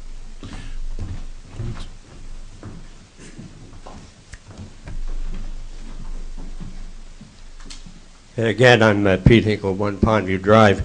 I don't really have any problem with the first 2 variances, but I do have some problems when we get down to the third one. We're not on the third one. We're on the first one. We're only hearing the first one. Still on the first one? Still on the first one. Okay. Sorry. Anybody else want to speak against this petition? Come on down. First one.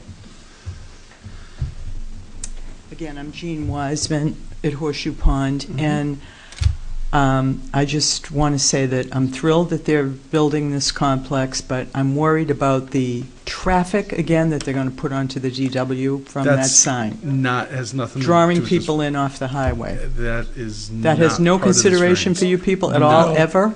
Well, hold on a second. Hold on. Everybody, stop for a second. This variance is regarding a sign. When they came before the board to actually get the variance to build this, that was, and that's a planning thing. Thank you. That's not a zoning board thing. So the planning board addressed that months ago, or maybe even a year ago, when they discussed it. So this is just about a sign. Whether it pulls in traffic is not something that is affects this variance. So the traffic thing is something that was discussed by planning months ago when they approved this variance. A 100-foot sign? When they approved the shopping center, traffic was discussed, regardless of signage.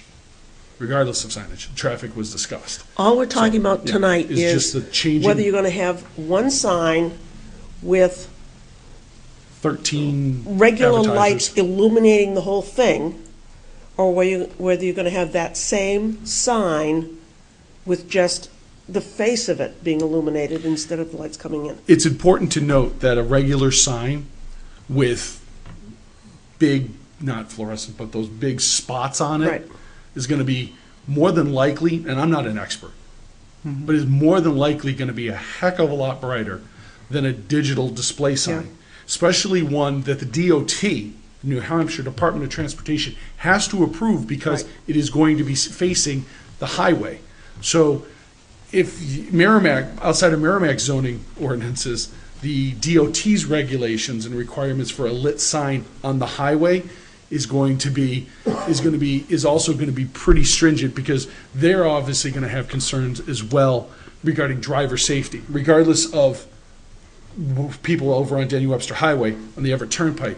So it's important to note that just a static non-digital sign could very well be a lot brighter when you throw a couple of spots on it, especially since they only have a finite amount of space to put 13 potential tenants up there. So they're going to have to put a lot of light on it because they're not going to have very much space to advertise all of those.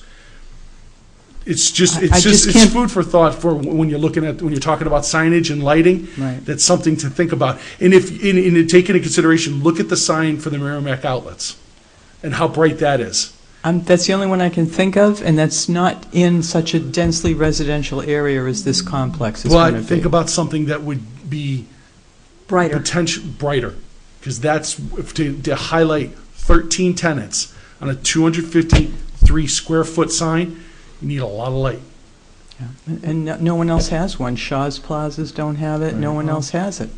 So I don't understand why we need a 100-foot sign to draw. Well, I think we want to draw. They already have a 100-foot sign. All we're talking about is the fact that they're putting a digital sign. As Tim has pointed out, if they had no signage whatsoever in the front of the building, if they put no signage up, they could put this sign in and they'd never have to come see us.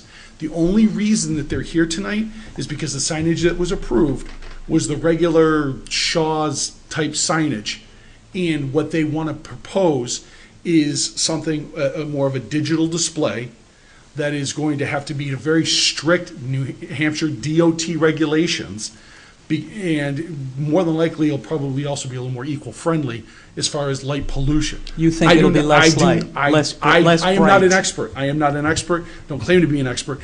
But at the end of the day, you have to realize that if they were to put up a 253 square foot sign and put up 13 tenants, and those signs, it's going to be a lot.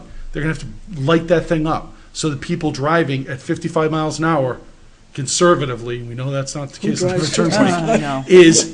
In order for them to see those tenants, they're going to have to light that thing up a lot brighter than the Merrimack outlet sign, which is one sign. So it's something, I understand what your concern.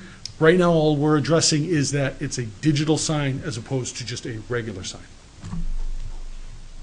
And you think that's less bright digital than a regular sign? There are local requirements that require to be dimmed during nighttime hours. Okay, all right, that's good to know. Okay. All right. All right, thank you. Anybody else would like to speak against this petition? Gentlemen, do you have anything else you'd like to add in closing? Mr. Chair, no, I don't believe I have anything else to offer. I think the discussion's been full at this point. I'm going to close the public hearing. In the matter of approving a digital sign and only approving an electronic message display sign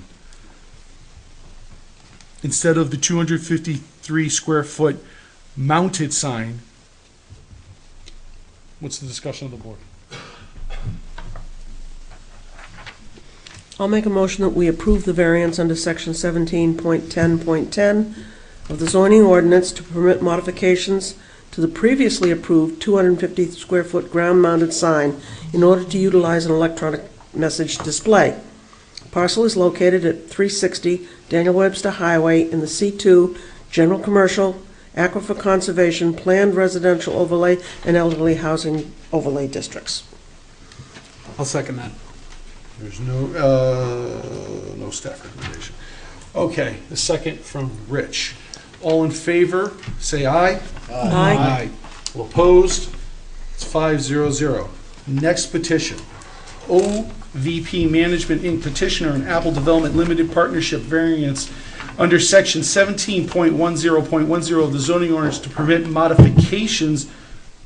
Wait a second. Sorry. Let me back. Variance under 17.11 of the zoning ordinance to permit modifications to the previously approved 253 square foot ground-mounted sign in order to display off-premises advertising in addition to on-premises advertising. The parcel is located at 360 Daniel Webster Highway in the C2 General Commercial, Aquifer Conservation, Planned Residential Overlay, and Elderly Housing Overlay Districts, tax map 4D-001, case number 2017-52. At your leisure. Thank you, Mr. Chair. This second variance is a request to allow off-premises advertising in addition to on-premises advertising on the sign. What your ordinance allows is a sign can be either off-premises, provide off-premises advertising or on-premises advertising, but it can't do both. And given that this would be an electronic display sign, which is readily flexible, that will allow all types of advertising in 20-minute increments. The applicant and my client is requesting that now that the technology is allowed for electronic display, that he have the flexibility to not only advertise those tenants that are on site, but also those who may not be on site. And really, it's a matter of the content of the sign more than anything else. Let me run quickly through the variance criteria. These are nearly identical to the first, so I won't belabor the point, but I do want to touch on them briefly for the record. With respect to the public interest, I note that the applicant is merely requesting flexibility to use the sign for both off-premises advertising as well as on-premises advertising. And I note that with such technology as the electronic message display, it's not a situation where you have to send a sign guy up to make changes to it. It really is a matter of being able to change it digitally, and that allows an easy option for rotating off-premises advertising along with the on-premises as well. So we're just being we're asking to be allowed that flexibility. That's variance number one, the first criteria. Questions? Second criteria, the spirit of the ordinance will be observed. Here, there wasn't clear in the ordinance precisely what the rationale was behind a sign having only on-premise or off-premise. My assessment, and it was just a stab at it, but it appeared that one rationale for that would be that the town would not like to confuse the public who's looking at signs as to determining, well, is that person on that sign actually in this development, or is it somewhere else?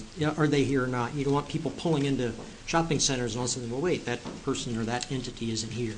So my thought was it must be a situation where you don't want to confuse the public, In this case, because the sign, first of all, it has two sides, and you can set it up in a way that you're only advertising either on premises at one time or off premises at a time, so that way there's no confusion to the public. I also do point out here that, one of the reasons for this sign is because though it is next to the Everett Turnpike, it's not easily accessible from the Turnpike. And that even if there were to be some confusion, I'm not saying there were, but it's not a situation where they can immediately pull into the development from the Everett Turnpike. That's not going to happen. So first, there will not be any confusion because it'll be either on premises or off premises in that 20-minute increment each time. And two, to the extent there could be some confusion like a normal lot, there wouldn't be for this sign because nobody's making turns from the Everett Turnpike onto this site. So that's number two, spirit of the ordinance. So, and the spirit of the ordinance of having a sign, and I'm assuming I'm not the only person with this opinion, but the spirit of the ordinance of having a sign is to let people know what is in the shopping center. Otherwise, we would call it a billboard, which is a very different type of sign. And I think that what this variance is saying is, we want to use our sign as a billboard, and thus that's not really in the spirit of the ordinance. At least that's not how I see it. It's a fair comment, but I'll direct your attention to the narrative under Section 2. This is in a general commercial area. And in a general commercial area, and I quote it because I thought it was important, the primary function of the general commercial district is to serve regional and or local shopping and service need. So I don't think it's beyond the spirit of the ordinance, particularly in a general commercial district, to allow for signage for something like a Fidelity, for example, the example I've been using. I think that's a reasonable use of a general commercial district and a sign in a general commercial district to allow not only the advocacy for those tenants that are on site right then and there, but also for other businesses in the area. For example, the Fidelity is the one I was using. So I think in my view, in looking at the ordinance as a whole, particularly this district, I think that's a reasonable use of a sign in this particular district. So let me ask you this then. What defines a region? How far out can that advertisement be? Can it be for an online vendor? You ask a good question, and I wish the ordinance described region as far as the ordinance, what it meant. I can't interpret that for you. But what I can do is read the words there and try to interpret them as best as possible. But in the end of the day, really this is, it's not that off-premises advertising isn't allowed on a sign here. It's that you can either have one or the other. So what we're really asking for is not a variance to allow off-premises. What we're asking is a variance to allow both to be flexible and to use either or for this sign. So if we came in tonight and said we'd want an off-premises sign to advertise Fidelity, you would have that discussion, and frankly it would be allowed. The only thing that is triggering the variance is that we want to be able to do both at the same time. And here, I should be clear, the idea behind this, the purpose would be, since it's a sign that can change, that we would not advertise both at the same time on one side, for example, but we would advertise either or. So for the variance, this particular variance, I think it's fair to look at it as we're just asking for flexibility to do either or when either or is allowed. We want to be able to do both. So the big problem that I have with this is when we discussed this sign previously, we talked about the sign as it was presented to us to allow people on the highway to know that this plaza exists and know that there's tenants in this plaza, as people who may be driving down the highway don't see the renovations. That was the narrative we were given. This is a very different narrative. So now we're saying, originally we just wanted it to make people aware of our plaza, but now we want to use it as a billboard. And I'm not trying to say that in a disrespectful way, but that's exactly how I'm reading this. And I hear what you're saying, but I also think it's a slightly different narrative. The narrative, we still want to make sure we get folks to the site and we want to advertise our tenants. And I think I could let Mr. Barsamian speak to this, and he can jump in if I mess it up. He's more knowledgeable on this than I am. But he went out and they did a test, we'll talk about in a minute, with the balloon for height to see what's available.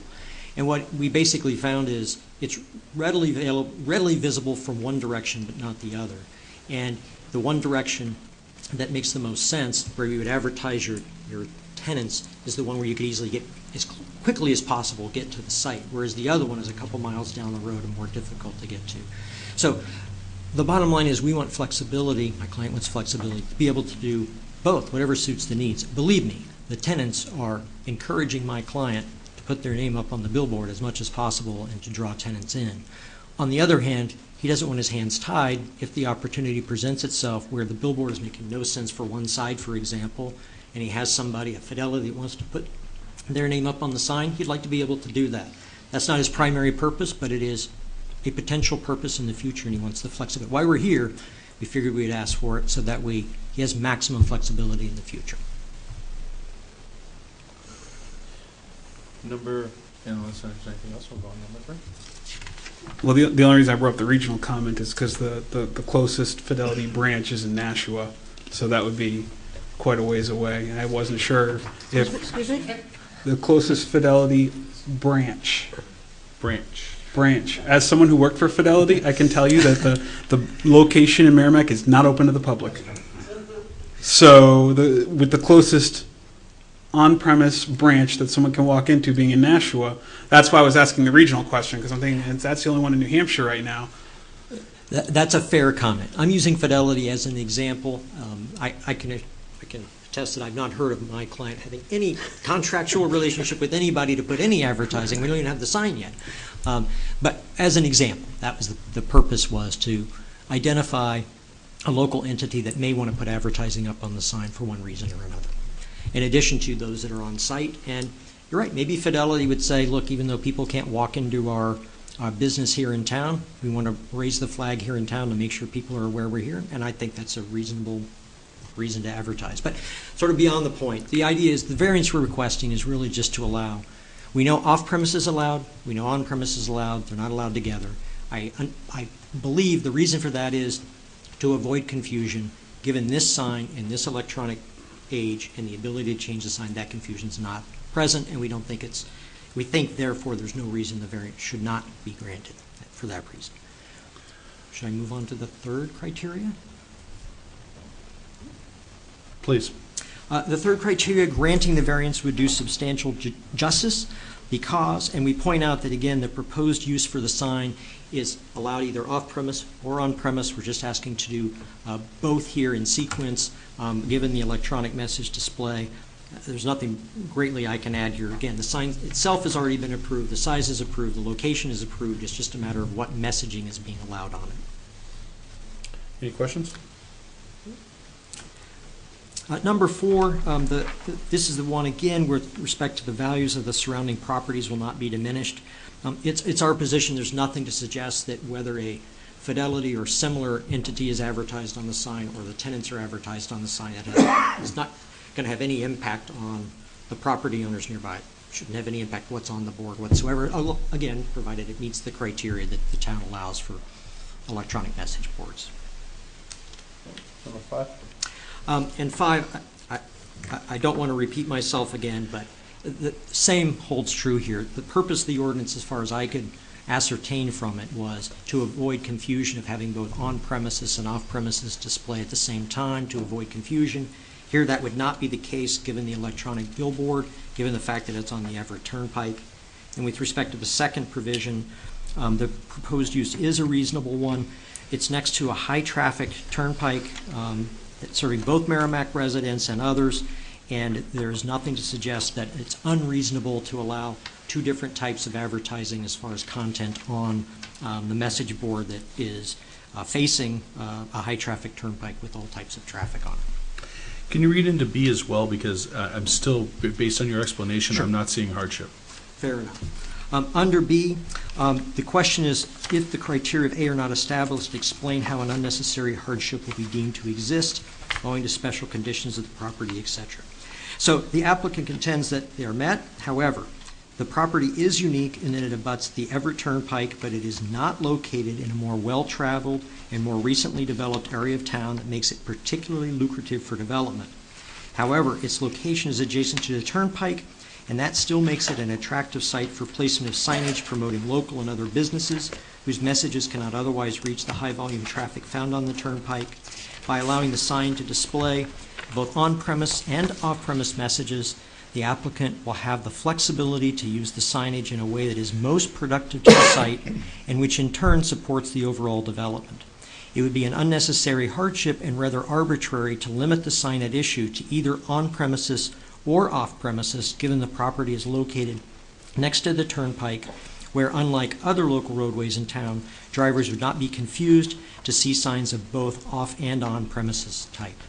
And I will make a note that given the nature of this development and the types of tenants that are going to be on site, et this is not the highest dollar grossing area in town.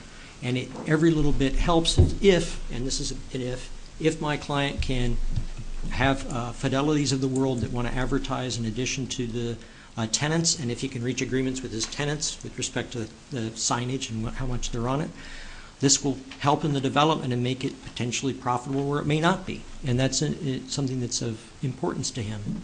But the most important part, I think, is it really comes down to whether or not there's an interest in the town in precluding both on-premises and off-premises signage or displays on a single sign when it can be rotated through on a basis where essentially it's either one or the other at any given time.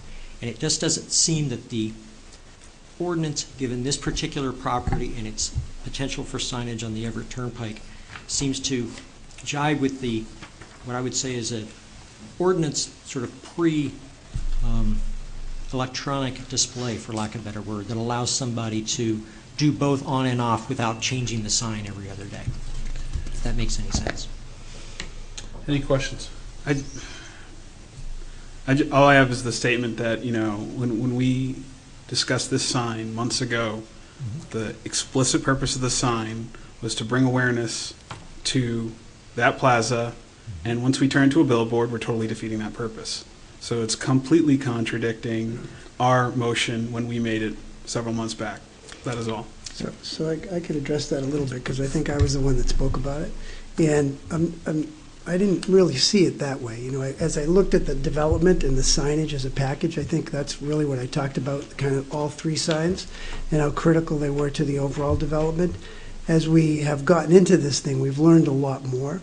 And it's not just our project, it's the projects on Daniel Webster Highway and how the lack of business some of them have had, and the help that they've even asked us, can we advertise, on any of the signs that you may have. So I look at it a lot of different ways. Yes, it gives us more flexibility. We could do one or the other. We'd like to do both, because it gives us the flexibility to not just help us, but help our abutters. So for example, the credit union next to us is a good example. So not doing great, looking for as much kind of traffic generation as possible to stay in the marketplace. They're not sure if they're going to stay or not stay. And so they're looking at every alternative, and this could be one of those alternatives for them if we would be able to do both on the one sign, whether it's off or on premise. So that's just an example, but I could give you a lot of them as I look at all the other projects. I need to be successful. I need the street to be successful. I can't be just the only one with a shopping center with tenants. And so I've avoided pulling tenants off Daniel Webster Highway. We've turned down 3 or 4 tenants that said, listen, can we relocate? And I looked at it and said, well, I'm kind of going to do the same kind of tenant, and I don't think it's good for the rest of the street for me to pull everyone off the street, because I've had experience with that in other projects. So I'm trying to give us flexibility. I did talk a lot about our tenants and getting them on that sign because of the highway traffic. And as I looked at this thing and got into it, it's changed a little bit, but I feel like rather than just say and come to you and say, look, I'm just going to do off-premise here, I'm not going to do on anymore, I want to get our tenants on there, but I also want to have the affordability. I don't even know if we're going to do a lot of it, but we may. The affordability of trying to help and attract maybe some other advertising to help our center. So, we've tried to put the standard up a notch, architecturally, landscaping, tenant-wise. The market sign kind of dictates the tenant a little bit, just based on the demographics. So we've been struggling a little bit, but I think we're going to plow through it. So I'm trying to give myself every advantage I can. So that's my only point. But I hear what you're saying, because you're right. I made that kind of approach. I said, look, this is our style, this is our approach, this is what we think is going to work. But as we sunk our teeth into it and got into the tenants and started talking to them more and more, we came to the realization that I think we can do both successfully, and I think it helps us, but not just us, but everyone next to us. So that's my, I respect where you're coming from. I totally understand it. I just don't know how we can legally say no Geico ads, no political ads, all that kind of stuff, because once we say we're going to be allowing off-premise advertising, I don't think that we have any type of legal boundary to say, oh, not going to have an ad for an online company. I don't understand. You could condition it as such if you wanted to. and you do allow it already, off-premise signs. I mean, you do allow, it's allowed. It's not We like do. it's not allowed. We do, but that's not what this sign is. No, this sign could be exclusively off-premise Yes. advertising. Yes. Could be exclusively off-premise advertising. And then you could have Geico and political and Yep. all of that. Yeah, All they're saying is they want to do both. So they can do all on-premise now.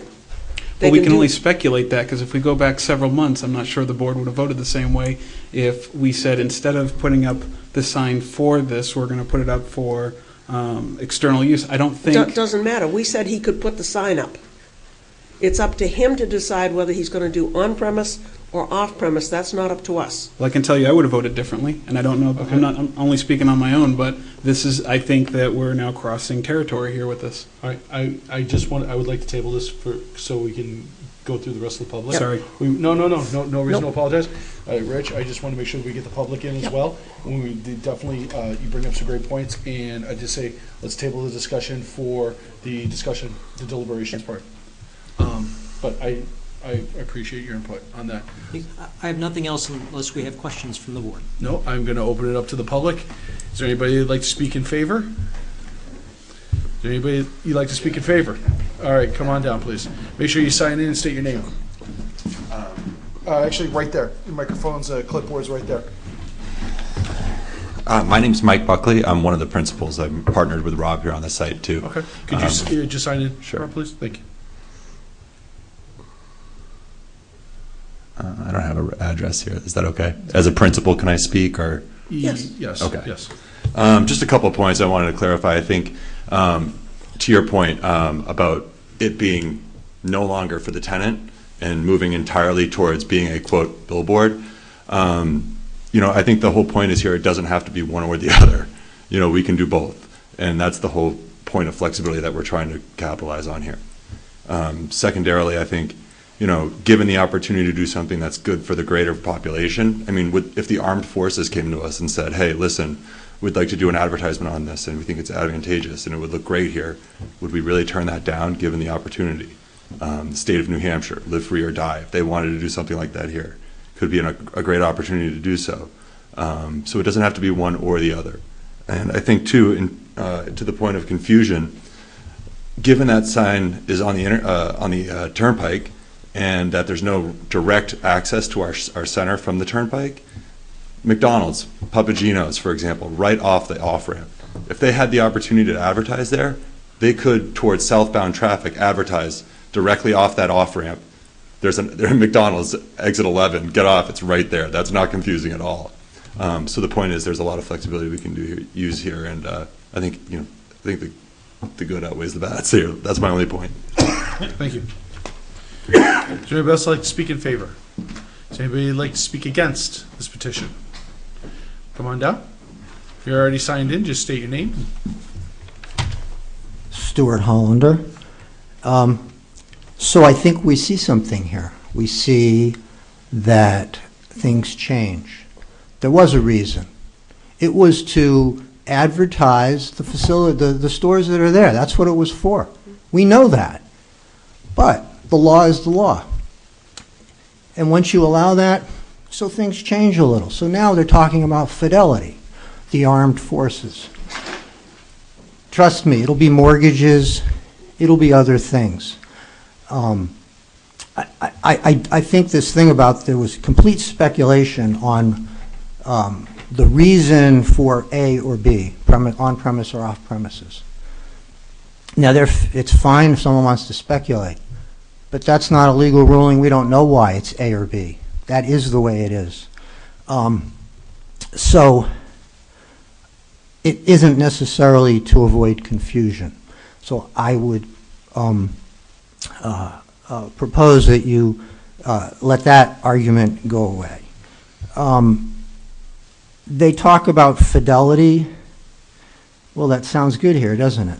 Because it's a nice name, and it's a nice, everyone's got nice thoughts about fidelity. It's not a mortgage. It's not some other kind of thing we might think of we don't want to see.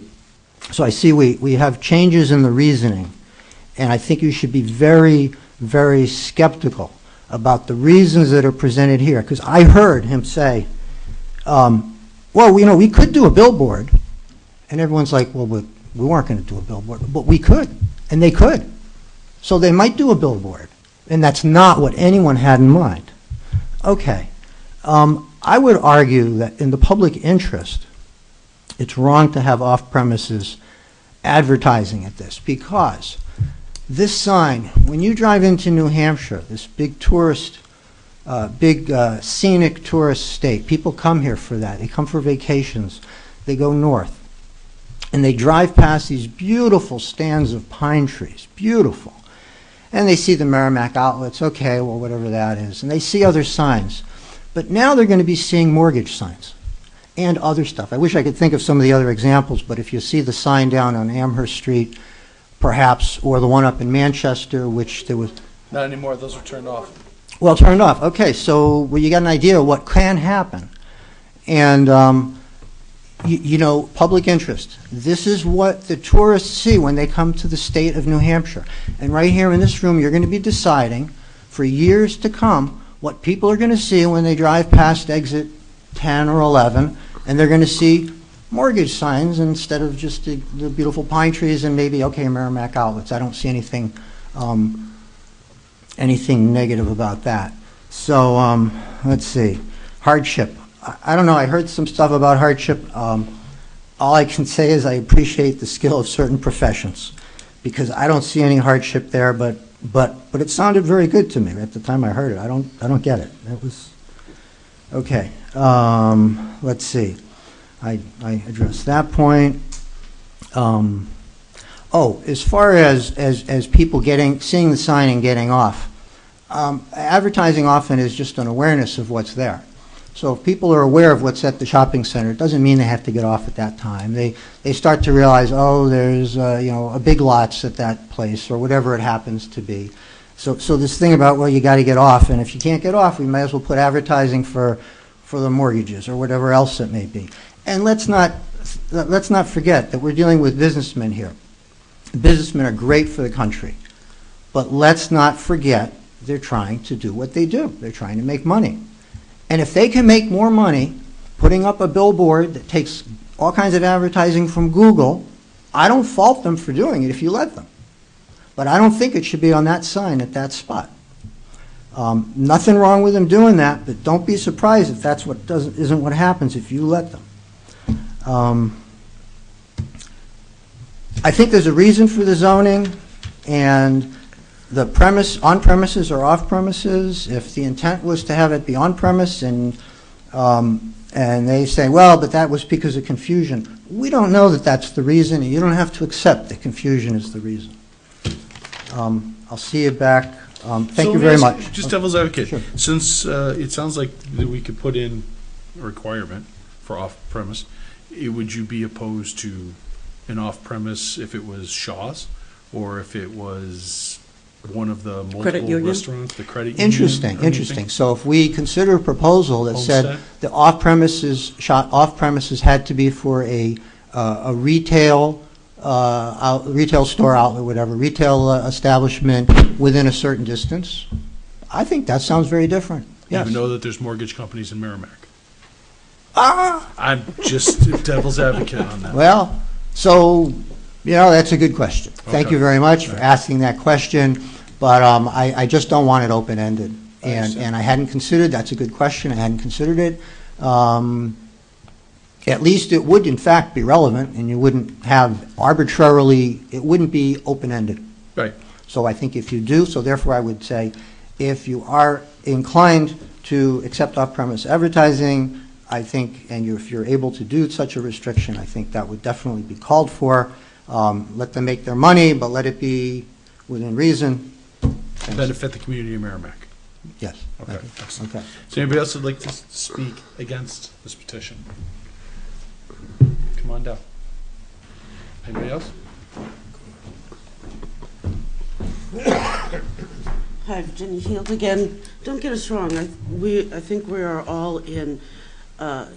No one is more excited about the shopping center coming back to life, and we certainly don't want to see it empty and dark again. I would like to see them concentrate on the on-premises businesses and to see those as more of a success. Let the other businesses that have been around for a while, they can fend for themselves. They've been doing okay. But I'd rather see the concentration efforts be put into this business and keep it going and keep it alive and for our community. Fair enough. Anybody else like to speak against this petition? Okay, so I'm going to, I will give you, yes, an opportunity if you'd like to add anything further. Mr. Barsamian first. No, I mean, I think we're talked out. But again, I think it's, there's a reason why the project was vacant for such a long time. And, you know, the more flexibility we have, the more successful we'll be in a lot of areas. And I think that the sign piece is a huge piece for us. It always has been. I talked about it a lot in the beginning. I think this is a clarification. Like when I came here, I thought the off-premise and on-premise, you know, we had to clarify that because we thought we could do it without coming back to you again if we chose one sign versus another sign. But we wanted to be clear about it. We wanted to be upfront about it. We wanted to talk it through a little bit more. So flexibility is a big deal. They've tried it kind of the traditional way, and I think it wasn't so successful with that plaza. And we're trying to do everything we can to make our tenants and the street as much as we can successful. Their success is our success. And so that's the only thing I'd like to add, really. Thank you. Right. And I would add just one additional thing. I feel I'd be remiss if I didn't raise it. I have not done the legal research on what a town can and cannot do with respect to restricting what messages can be on signage. I'm a little bit nervous about a restriction that says you can advertise off-premises sign, some off-premises advertising that somehow has a tie to Merrimack, but with respect to any other off-premises advertising you cannot. It strikes me as running afoul of potentially First Amendment issues. Right. I can understand where a town could say it's one or the other, but if you're going to allow one and both, I will admit readily, I have not done the research, but it strikes me as I'm not sure it would be permitted and permissible, but I'll leave that to you folks to ultimately come to a conclusion on with the advice of your planning professionals. I just want to put it out there because I don't want silence to be accepted as a assent to that limitation. Okay. So, just out of curiosity, so what you're saying is that, you know, if it's either A, put some kind of stamp on it that says this has to be a Merrimack business, or B, deny the variance, it sounds like you're saying that we should stick with B, deny the variance. I think the answer is no. I would prefer A, but what I'm saying is I'm not sure that would pass judicial muster is my concern. But I can't advise you. Obviously, I'm not here doing that. But my other concern is if you look at, again, I understand there may be a difference of opinion as to what the rationale was. Perhaps somebody else can come up with a different rationale as to why the town would say you can advertise off-premise all you want, or you can advertise on-premise all you want, but you can't do both on the same sign. The best rationale I could come up with is, well, one reason you wouldn't want that to do that is you don't want to sow confusion in the driving public who's using that for guidance. I don't know what other reason there would be. I really don't. Assuming that's the case, then it makes no sense to draw a distinction between off-premises with a business somewhere down the road or somewhere across town and a business somewhere else.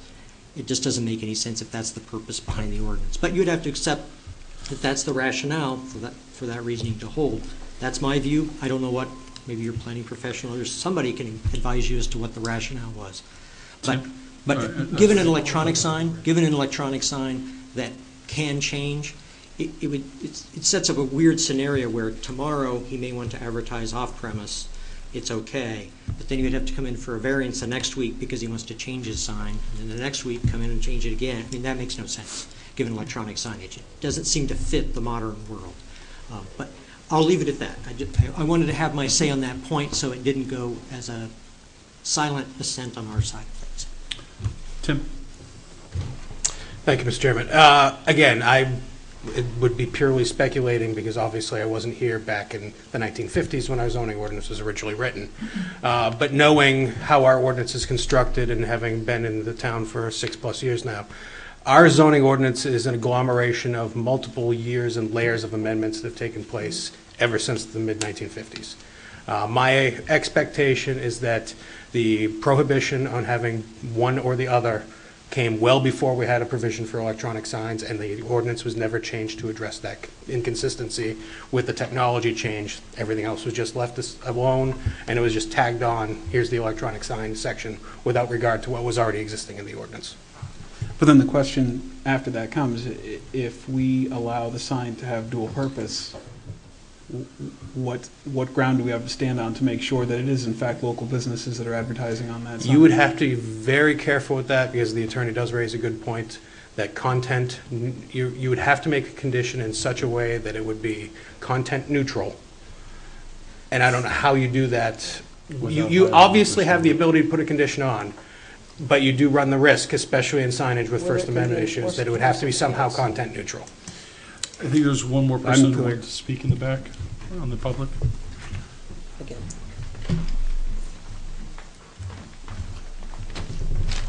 I think it's a great point the attorney brings up, and I think just to play it safe, keep things simple. They've got a shopping center. Hopefully, there can be great businesses there. Hopefully, it's going to be great for the community. Advertise for those businesses. And let's not worry about the mortgage companies and what Google may end up doing, remotely buying advertising around the country on signs in 5 years. Let's just forget all that. It's Merrimack. You got some stores, advertise the stores, you know? Thank you. It's my opinion. Thank you. Lynn? To that point, they have that sign, and that sign right now, with no variance, can advertise every mortgage company as well as Google, Fidelity, and every other company they want with no advertising whatsoever for the shopping center.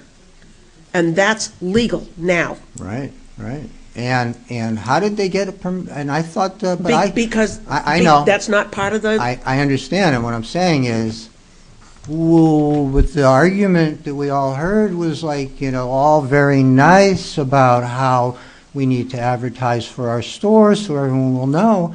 And then you turn around and you're telling me, oh, it's more than we thought. What a surprise. We've been surprised. Now, I'm not saying it was malicious. No. But it's a little bit of a game, sort of. And we lost, sort of, on that point. They could do that, from what I understand. So let's make them choose now, and I think they're going to choose to advertise for their own stores, and let's not give them another inch. That's my thought. I think things changed on us, and I think you're right. They could do that. Let's hope they don't. Let's hope they advertise for themselves. Anybody else like to speak against the petition? Going to close the public hearing. Deliberations of the board. Rich, you brought up some very good points. I agree with you. Lynn also brings a very good point that as it stands, they could just do external and no internal. But I don't think that's beneficial for them. I don't understand the logic, and I think Tim is probably right, as a lot of our zoning ordinances have evolved in isolation, in that somebody says, well, we need to fix this, but they don't look at these three things that are affected by it. And that may need some work, but that doesn't help us tonight. Tonight, the ordinance says you can do this or you can do this. And I can see the benefit of being able to do both, but I don't see any hardship in restricting you to just on-premise or just off-premise. Now, you could say that's fine, and I'm going to, in spite of you, I'm just going to do all off-premise, and we can't do anything about that. But I don't see any way, with the criteria that we're required to consider based on our zoning as it is now, any way that I can vote to approve this variance. Just me. Rich, is there anything you want to add? I think, Rich, you were concerned about the spirit of the ordinance. Yeah, I mean, like I said, you have signage to demonstrate what's in a complex, and you have billboards to advertise. There's a reason there's two different types of signs. And I think that, trying to erase that line that separates them is, I'm just going to make the motion to... I'd actually like to just say my piece real quick. Okay? Sorry? All right. I agree with Tim. I think that given technology changes that maybe, and that's obviously not something for this evening, but something that we need to be taking a look at down the road as we're starting to see changes in that. That being said, I apologize for interrupting you. Rich, by all means. Yeah, so I'm going to make the motion to deny OVP Management and Apple Development Limited Partnership the variance under Section 17.11 of the zoning ordinance to permit modifications to the previously approved 253 square foot sign mounted in order to display off-premise advertising in addition to on-premise advertising. The parcel is located at 360 Daniel Webster Highway in the C2 General Commercial Aquifer Conservation Plan Residential Overlay and Elderly Housing Overlay Districts, Tax Map 40-3, Lot 001, case number 2017-52. And I'm going to be citing that I don't feel that the spirit of the ordinance is observed because there's a purpose between having a sign that's one use or the other, and I think this is a direct violation of that. Do I have a second? Lynn seconds. All in favor of denying the motion, say aye. Aye. All opposed? 5-0-0. The motion is denied. Now, motion passes. Sorry, to deny it. The variance is denied. And that's not to apologize. say that if the zoning ordinance changes at any point in the future, these guys would not have to come back before us. Might I suggest, since you're on the planning board, might be something you want to bring to their attention? Before we move on, can I just ask for a clarification so my client understands what he is and is not allowed to do at this point in time with that sign? Yes, so he can erect the sign. He can make it either internal or external, correct? Well, it's already approved. It's been, the electronic message board was approved in the previous petition. Mm-hmm. This petition is denied, so it either is on-premise or off-premise only, one or the other. Cannot be both. And we're going into number 8. Which is the height. Which is OVP Management Inc. petitioner and Apple Development Limited Partnership owner, variance under section 17.0.3C of the zoning ordinance to permit modifications to the previously approved 253 square foot ground mounted sign in order to be raised to a height of up to 100 feet, whereas 40 feet is permitted. Parcel is located at 360 Daniel Webster Highway in the C2 General Commercial Aquifer Conservation Planned Residential Overlay and Elderly Housing Overlay Districts, Tax Map 4D-3, Lot 001, case number 2017-53. As we have discussed the sign at length, many different reasons, if you could just put the 5 points to the height, it would be perfect. Thank you, Mr. Chair. Thank You are correct. This variance request focuses solely on the height of the sign as currently approved, and we wish to have the opportunity to raise this sign up to 100 feet from its current, where it stands on the ground currently, or where current location is being proposed. And what this really comes down to is a choice between cutting down trees or raising the sign height. That's the bottom line. In putting together this petition, what my client did was they did a balloon test out so that they could observe at what point you could see the sign from the Everett Turnpike coming down the road. And given the topography, which basically puts the sign down lower than the highway and the trees as well, in order to be visible from Everett Turnpike, The sign height would need to be in the range of 100 feet. And as I mentioned earlier, this ultimately will have to go through a second review by the DOT. And what we're really asking for is the town to allow us up to that height, which would allow the DOT to give us up to that height if they see fit, or whatever height they ultimately approve. So let me run through the criteria. In the public interest, the applicant is seeking a variance to allow the sign to be visible from the Everett Turnpike. I think we can all agree that there's no point in the sign if it can't be seen. This is in the back of the lot, as we have discussed, and the point of the request is to be able to put the sign up and make it visible without cutting down trees that otherwise provide a vegetative buffer and screening between the property and the turnpike. Question on that. Yes. So given if it was going to be placed on the ground, and given that the hill and the trees, does the sign at 100 feet go above the trees?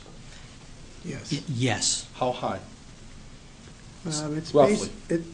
It's basically. I did the balloon test there. So, it's at the top of the tree line, I would say, or maybe a The bottom hair of the higher. sign or the top of the sign? The bottom of the sign is at the top of the tree line. Okay. We weren't 100. I mean, the 100-foot balloon, could it be 95? But it's in that range, 95 to 100. Okay. You have, because of all of that topography, not just on our site, but the sites on both sides of us, it makes it very difficult, the lower you go, to see it from both sides of the Everett Turnpike. You have one shot coming from exit 12, coming to exit 11, you have a pretty good view of it.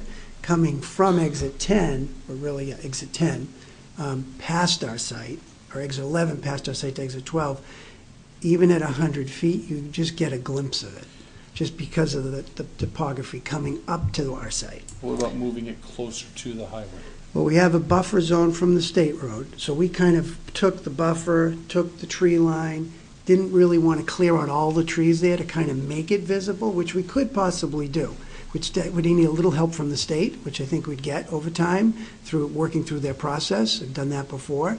But we just felt that getting higher, not unlike the cell tower next to us, not unlike the Merrimack sign, not unlike a lot of other things that are high there, it gets just keep all the vegetation, which we'd prefer to do. Would it be higher than the cell phone tower? No. If you look at the cell phone tower, I think my best guesstimate of that, I didn't go up with a measuring stick, but up to 100 feet was kind of where their big, what do you call them?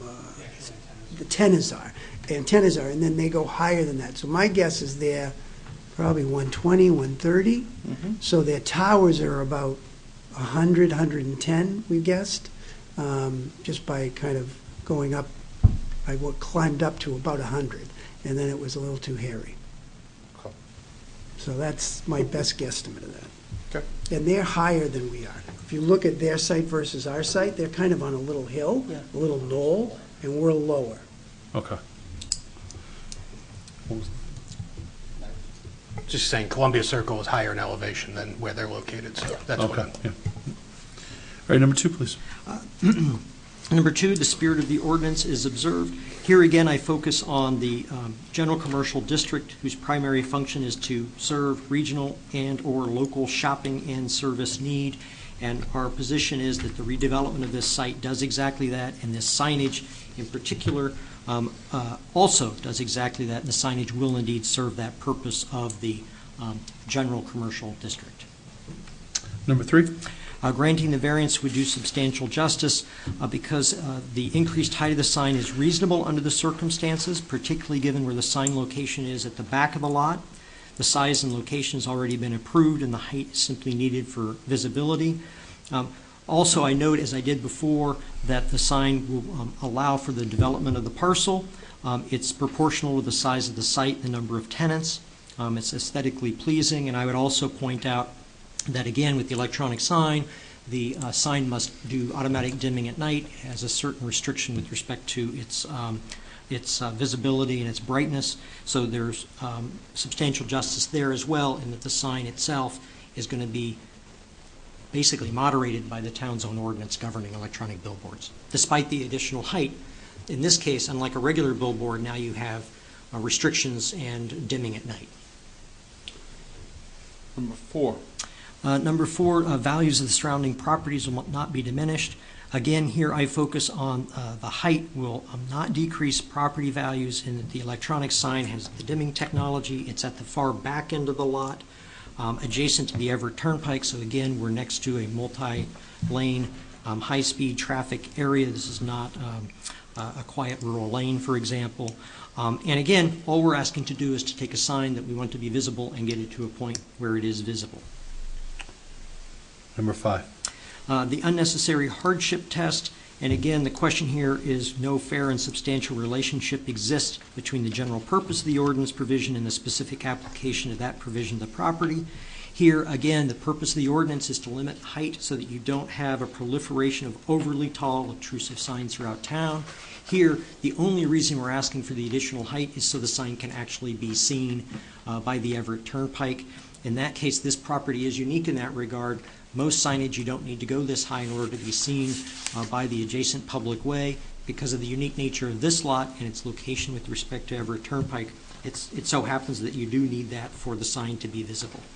And again, balancing some of the equities here, if the choice is between cutting down trees and buffer area or having a raised sign, we prefer to raise the sign to keep the buffer. We think that's a better way to go about it. And then, again, it's a reasonable one. Again, the whole point is for the signage to be readily visible.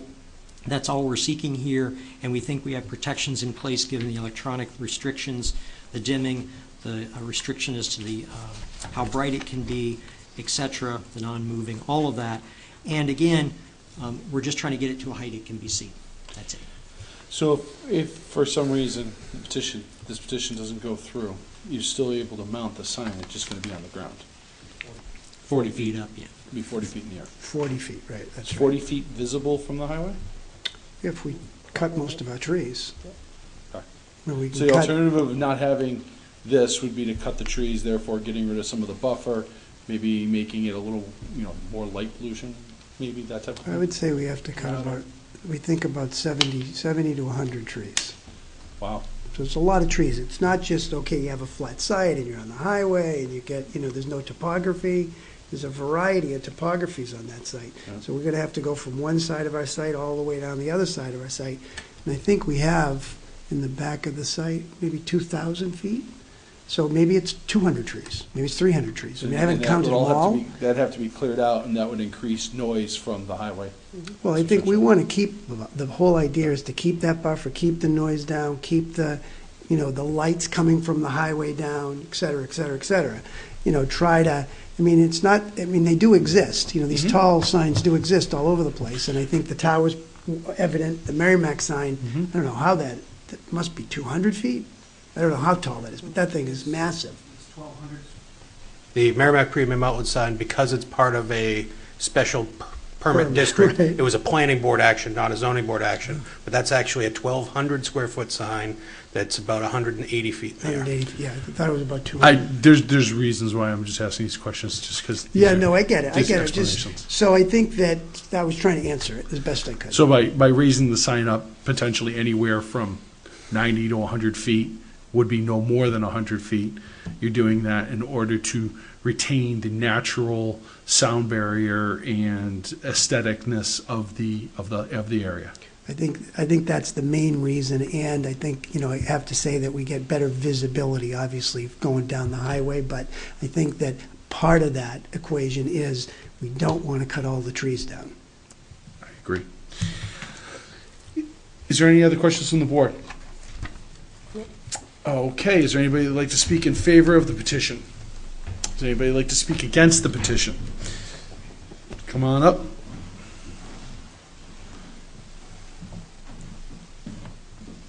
Thank you once again. I'm Pete Hinkle. And the applicant has emphasized that this is in the general commercial district. But as your announcement of this hearing points out, this property is in the C2 general commercial, aquifer conservation, planned residential overlay, and elderly housing overlay districts. Yes. So I hope you don't consider this just in the context of being in a commercial district, because there's a lot more involved than that. There's a lot of residential here. In fact, I think there are a lot more residential property owners than there are commercial property owners. And so I hope their interest would be considered Now, they've talked about having this sign 100 feet, so it'll be above the trees. So it's certainly going to be very visible from the highway, Daniel Webster Highway, from the residential properties and so forth. They've talked about wanting to get better visibility. Mm-hmm. It's going to be a 100-foot sign on top of an elevated terrain overlooking a residential district. This does not sound like something that's consistent with residential. So I hope you consider that. Also, they talked about hardship. Evidently, when they first applied for approval for this property, they didn't think that the absence of this sign was going to be a hardship. Now they come back and they want you to be reasonable, and maybe it's a hardship.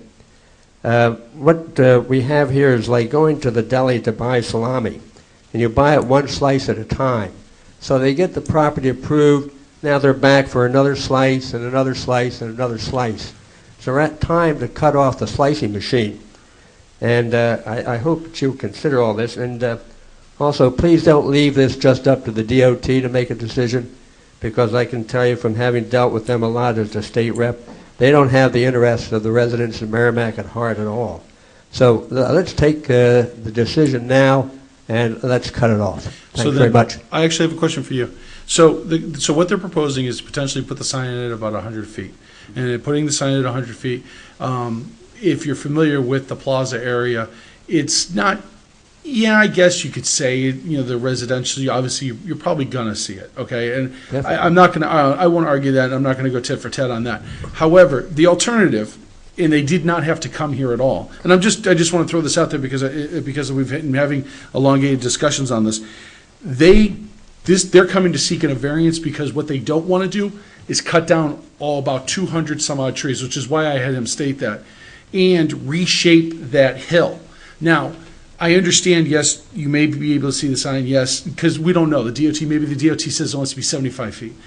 Point is that the alternative, in which they did not have to come here, would be to cut all those trees down, still put the sign up on the hill, which so you may very well see it there, and now you would have all the noise from the highway basically filtering over. So I understand where you're coming from, but also understand that the reason that they're coming here is because they do recognize the people around, and they want to do the right thing by the town and the people of Merrimack and not destroy a whole 200 amount or 150 or 100 trees and then create a huge noise pollution, which is what you would probably end up having.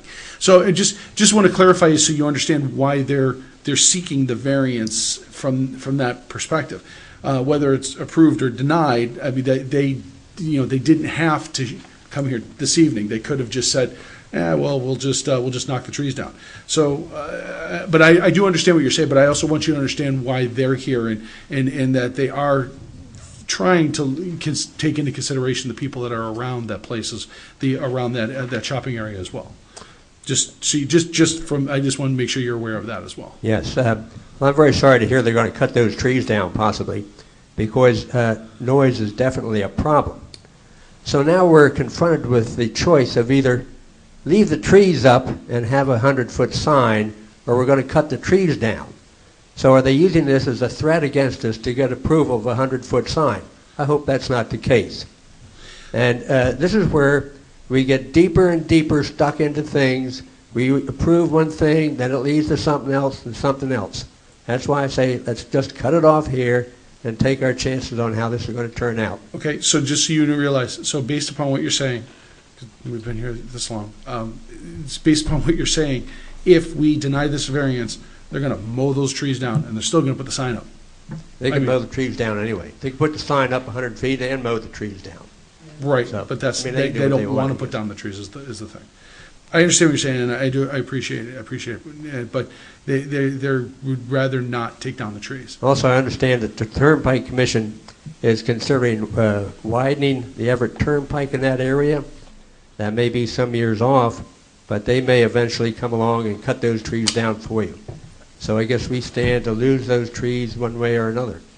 Let's not use that as I a- can't speculate for something that could or could not happen 5, 10, 15, 20 years from now. But I understand where you're coming from. We'll probably have a lot more digital signs by then, just saying. Thanks very much. Thank you. Anybody else like to speak against? Please, come on down. It's an interesting problem. So I'm wondering, taking everyone at face value here, is it possible, is it within, is it an organizational thing, a government thing, can you make an agreement and say, all right, well, we're going to grant this, but you got to promise, number one, not to cut the trees down, and if the town comes by, or the state, and cuts the trees down, you'll put up sound barriers. I mean, can you do that? So okay. Probably not. So a couple things. Short answer is no. I can't tell the state what to do.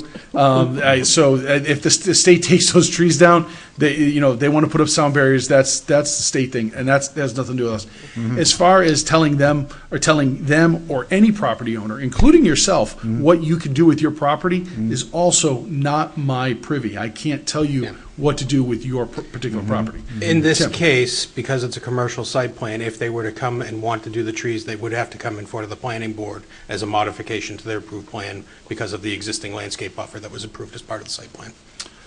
So to answer your question, yes, they would have to go in front of the planning board for that. Okay, and there would be public notice, and I could Yes, there come would. to that. Yep. Okay. All right, well, I'm in general agreement with the Honorable Pete Hinkle. I understand the trees. I take people at face value. I take our gentleman here at face value that they don't want to cut the trees down, and now I'm told they would have to request permission. Earlier, we discussed how visible the sign would be, and that was before we were permitted really to talk much about the height. Now we're into the height. So let's just acknowledge that with this height, so I get the idea they want the people on the highway to see the sign. When you're 10 stories high, which is I think what 100 feet is, those poor people living in the condominiums that I don't live in across the street who are right next to that plaza, that sign, there's no way anyone's ever going to miss that. That's 10 stories high. And they're down at ground level, second, third floor. So they're going to see it, but they didn't show up today. So, I mean, how bad can I feel for that? You tell me it's going to be dimmed at night, so I guess it won't be that bad for me. I don't like the idea that we're still going to see it because it's going to be so high. I'm a little concerned that, so the sign had been approved earlier with various other things that went on. But why is it so important that the people on the Everett Turnpike should have to see this whole sign? Now, that's just what I'm thinking, but I guess that's not the question before you, so I apologize for that. But it is, on the other hand, it has been brought up as like, well, it's the interest, the public interest, or the spirit of the ordinance. We want people to see the sign on the highway. Well, at 100 feet, I guess they're going to see it 1.5 miles down the road. So I don't know. I guess I'm not helping too much here. I don't really want to see the trees go, but I also don't think it really needs to be 100 feet. They were granted a sign. So I don't know. I guess I'm not helping. You do realize it's helping up now. to 100 feet. I mean, in reality, it could be 50 feet. It could be 60 feet. It could be 100 feet. What unfortunately the X factor here that we don't have is what the New Hampshire DOT is going to regulate as far as what the sign height may be. Regardless if anybody's dealing with the New Hampshire DOT, we have no idea what they're going to say. The New Hampshire DOT might come back and say 40 feet, all right, go for it. But instead of going to the New Hampshire DOT, instead of saying 50 feet to us, New Hampshire DOT saying 60 feet to them and having them come back in here, they're saying, hey, we just want to cover our bases and we want to have up to 100. Could be 80, could be 70, could be 60. I don't know. And unless anybody has an intimate knowledge of what signage for the DOT approves, it's really an up to 100. Okay. So it's kind of I just want to make sure that is pointed out as well. Okay. I think knowing that they've stated at this public forum that they are effectively saying, we don't want to cut the trees, and if you don't give us the sign, we're going to have to seriously consider that and go to the planning board. Having that been stated by them in public forum, should they ever go to the planning board and ask to cut the trees down, and they've got the 100-foot sign, I guess we could bring it up and it will be taken into account. And I think that's probably the best I'm going to do today. Okay. Thank you. Any other questions? Concern? Any closing comments? Okay. I'm going to close the public hearing unless anybody else. No? Okay. Close the public hearing. Little deliberations. Thoughts, Tony? I think we thought enough.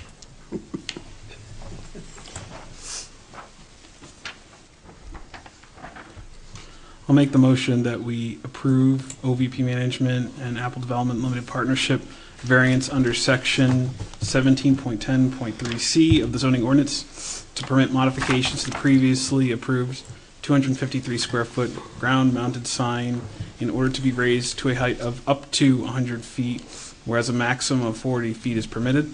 Parcels located at 360 Daniel Webster Highway in the C2 General Commercial Aquifer Conservation Plan Residential Overlay and Elderly Housing Overlay Districts, Tax Map 4D, Lot 001, Case 2017-53. There's no staff recommendations. And that's it. Can I have a second? Second. All right, Tony seconds. All in favor say aye. Aye. Aye. All opposed? 500.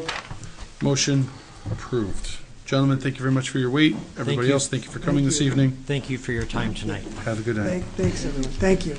When the state tells you how high you can go, send us a memo. We'd like to know. Possible action items. Tim? Just the formal introduction of Kelly Schmel, our new assistant planner. Turn on your mic, sorry. Just formally introducing Kelly, our new assistant planner, who's been with us a few weeks now, and this is her first public Hi, Kelly. meeting.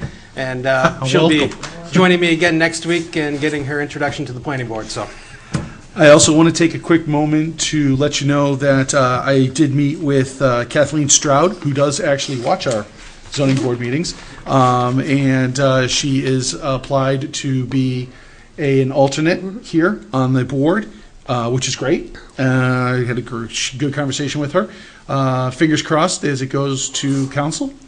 But Kathleen, if you're still watching, welcome. And thank you. She says she does watch them. So, all right. So next is, where were we? Minutes. I approve minutes as published. Do I have a second? Second. All in favor? Aye. All opposed? One abstain. So 3. I'm sorry, I abstain. Oh, I'm going to have to change my vote. sorry. 302. Thank you. Tony, what time is it? It's time to adjourn, Mr. Chairman. Thank you very much, everybody. Have a happy, safe Now holiday. hiring. Happy, safe holiday. We still do have one alternate position left open. Thank you.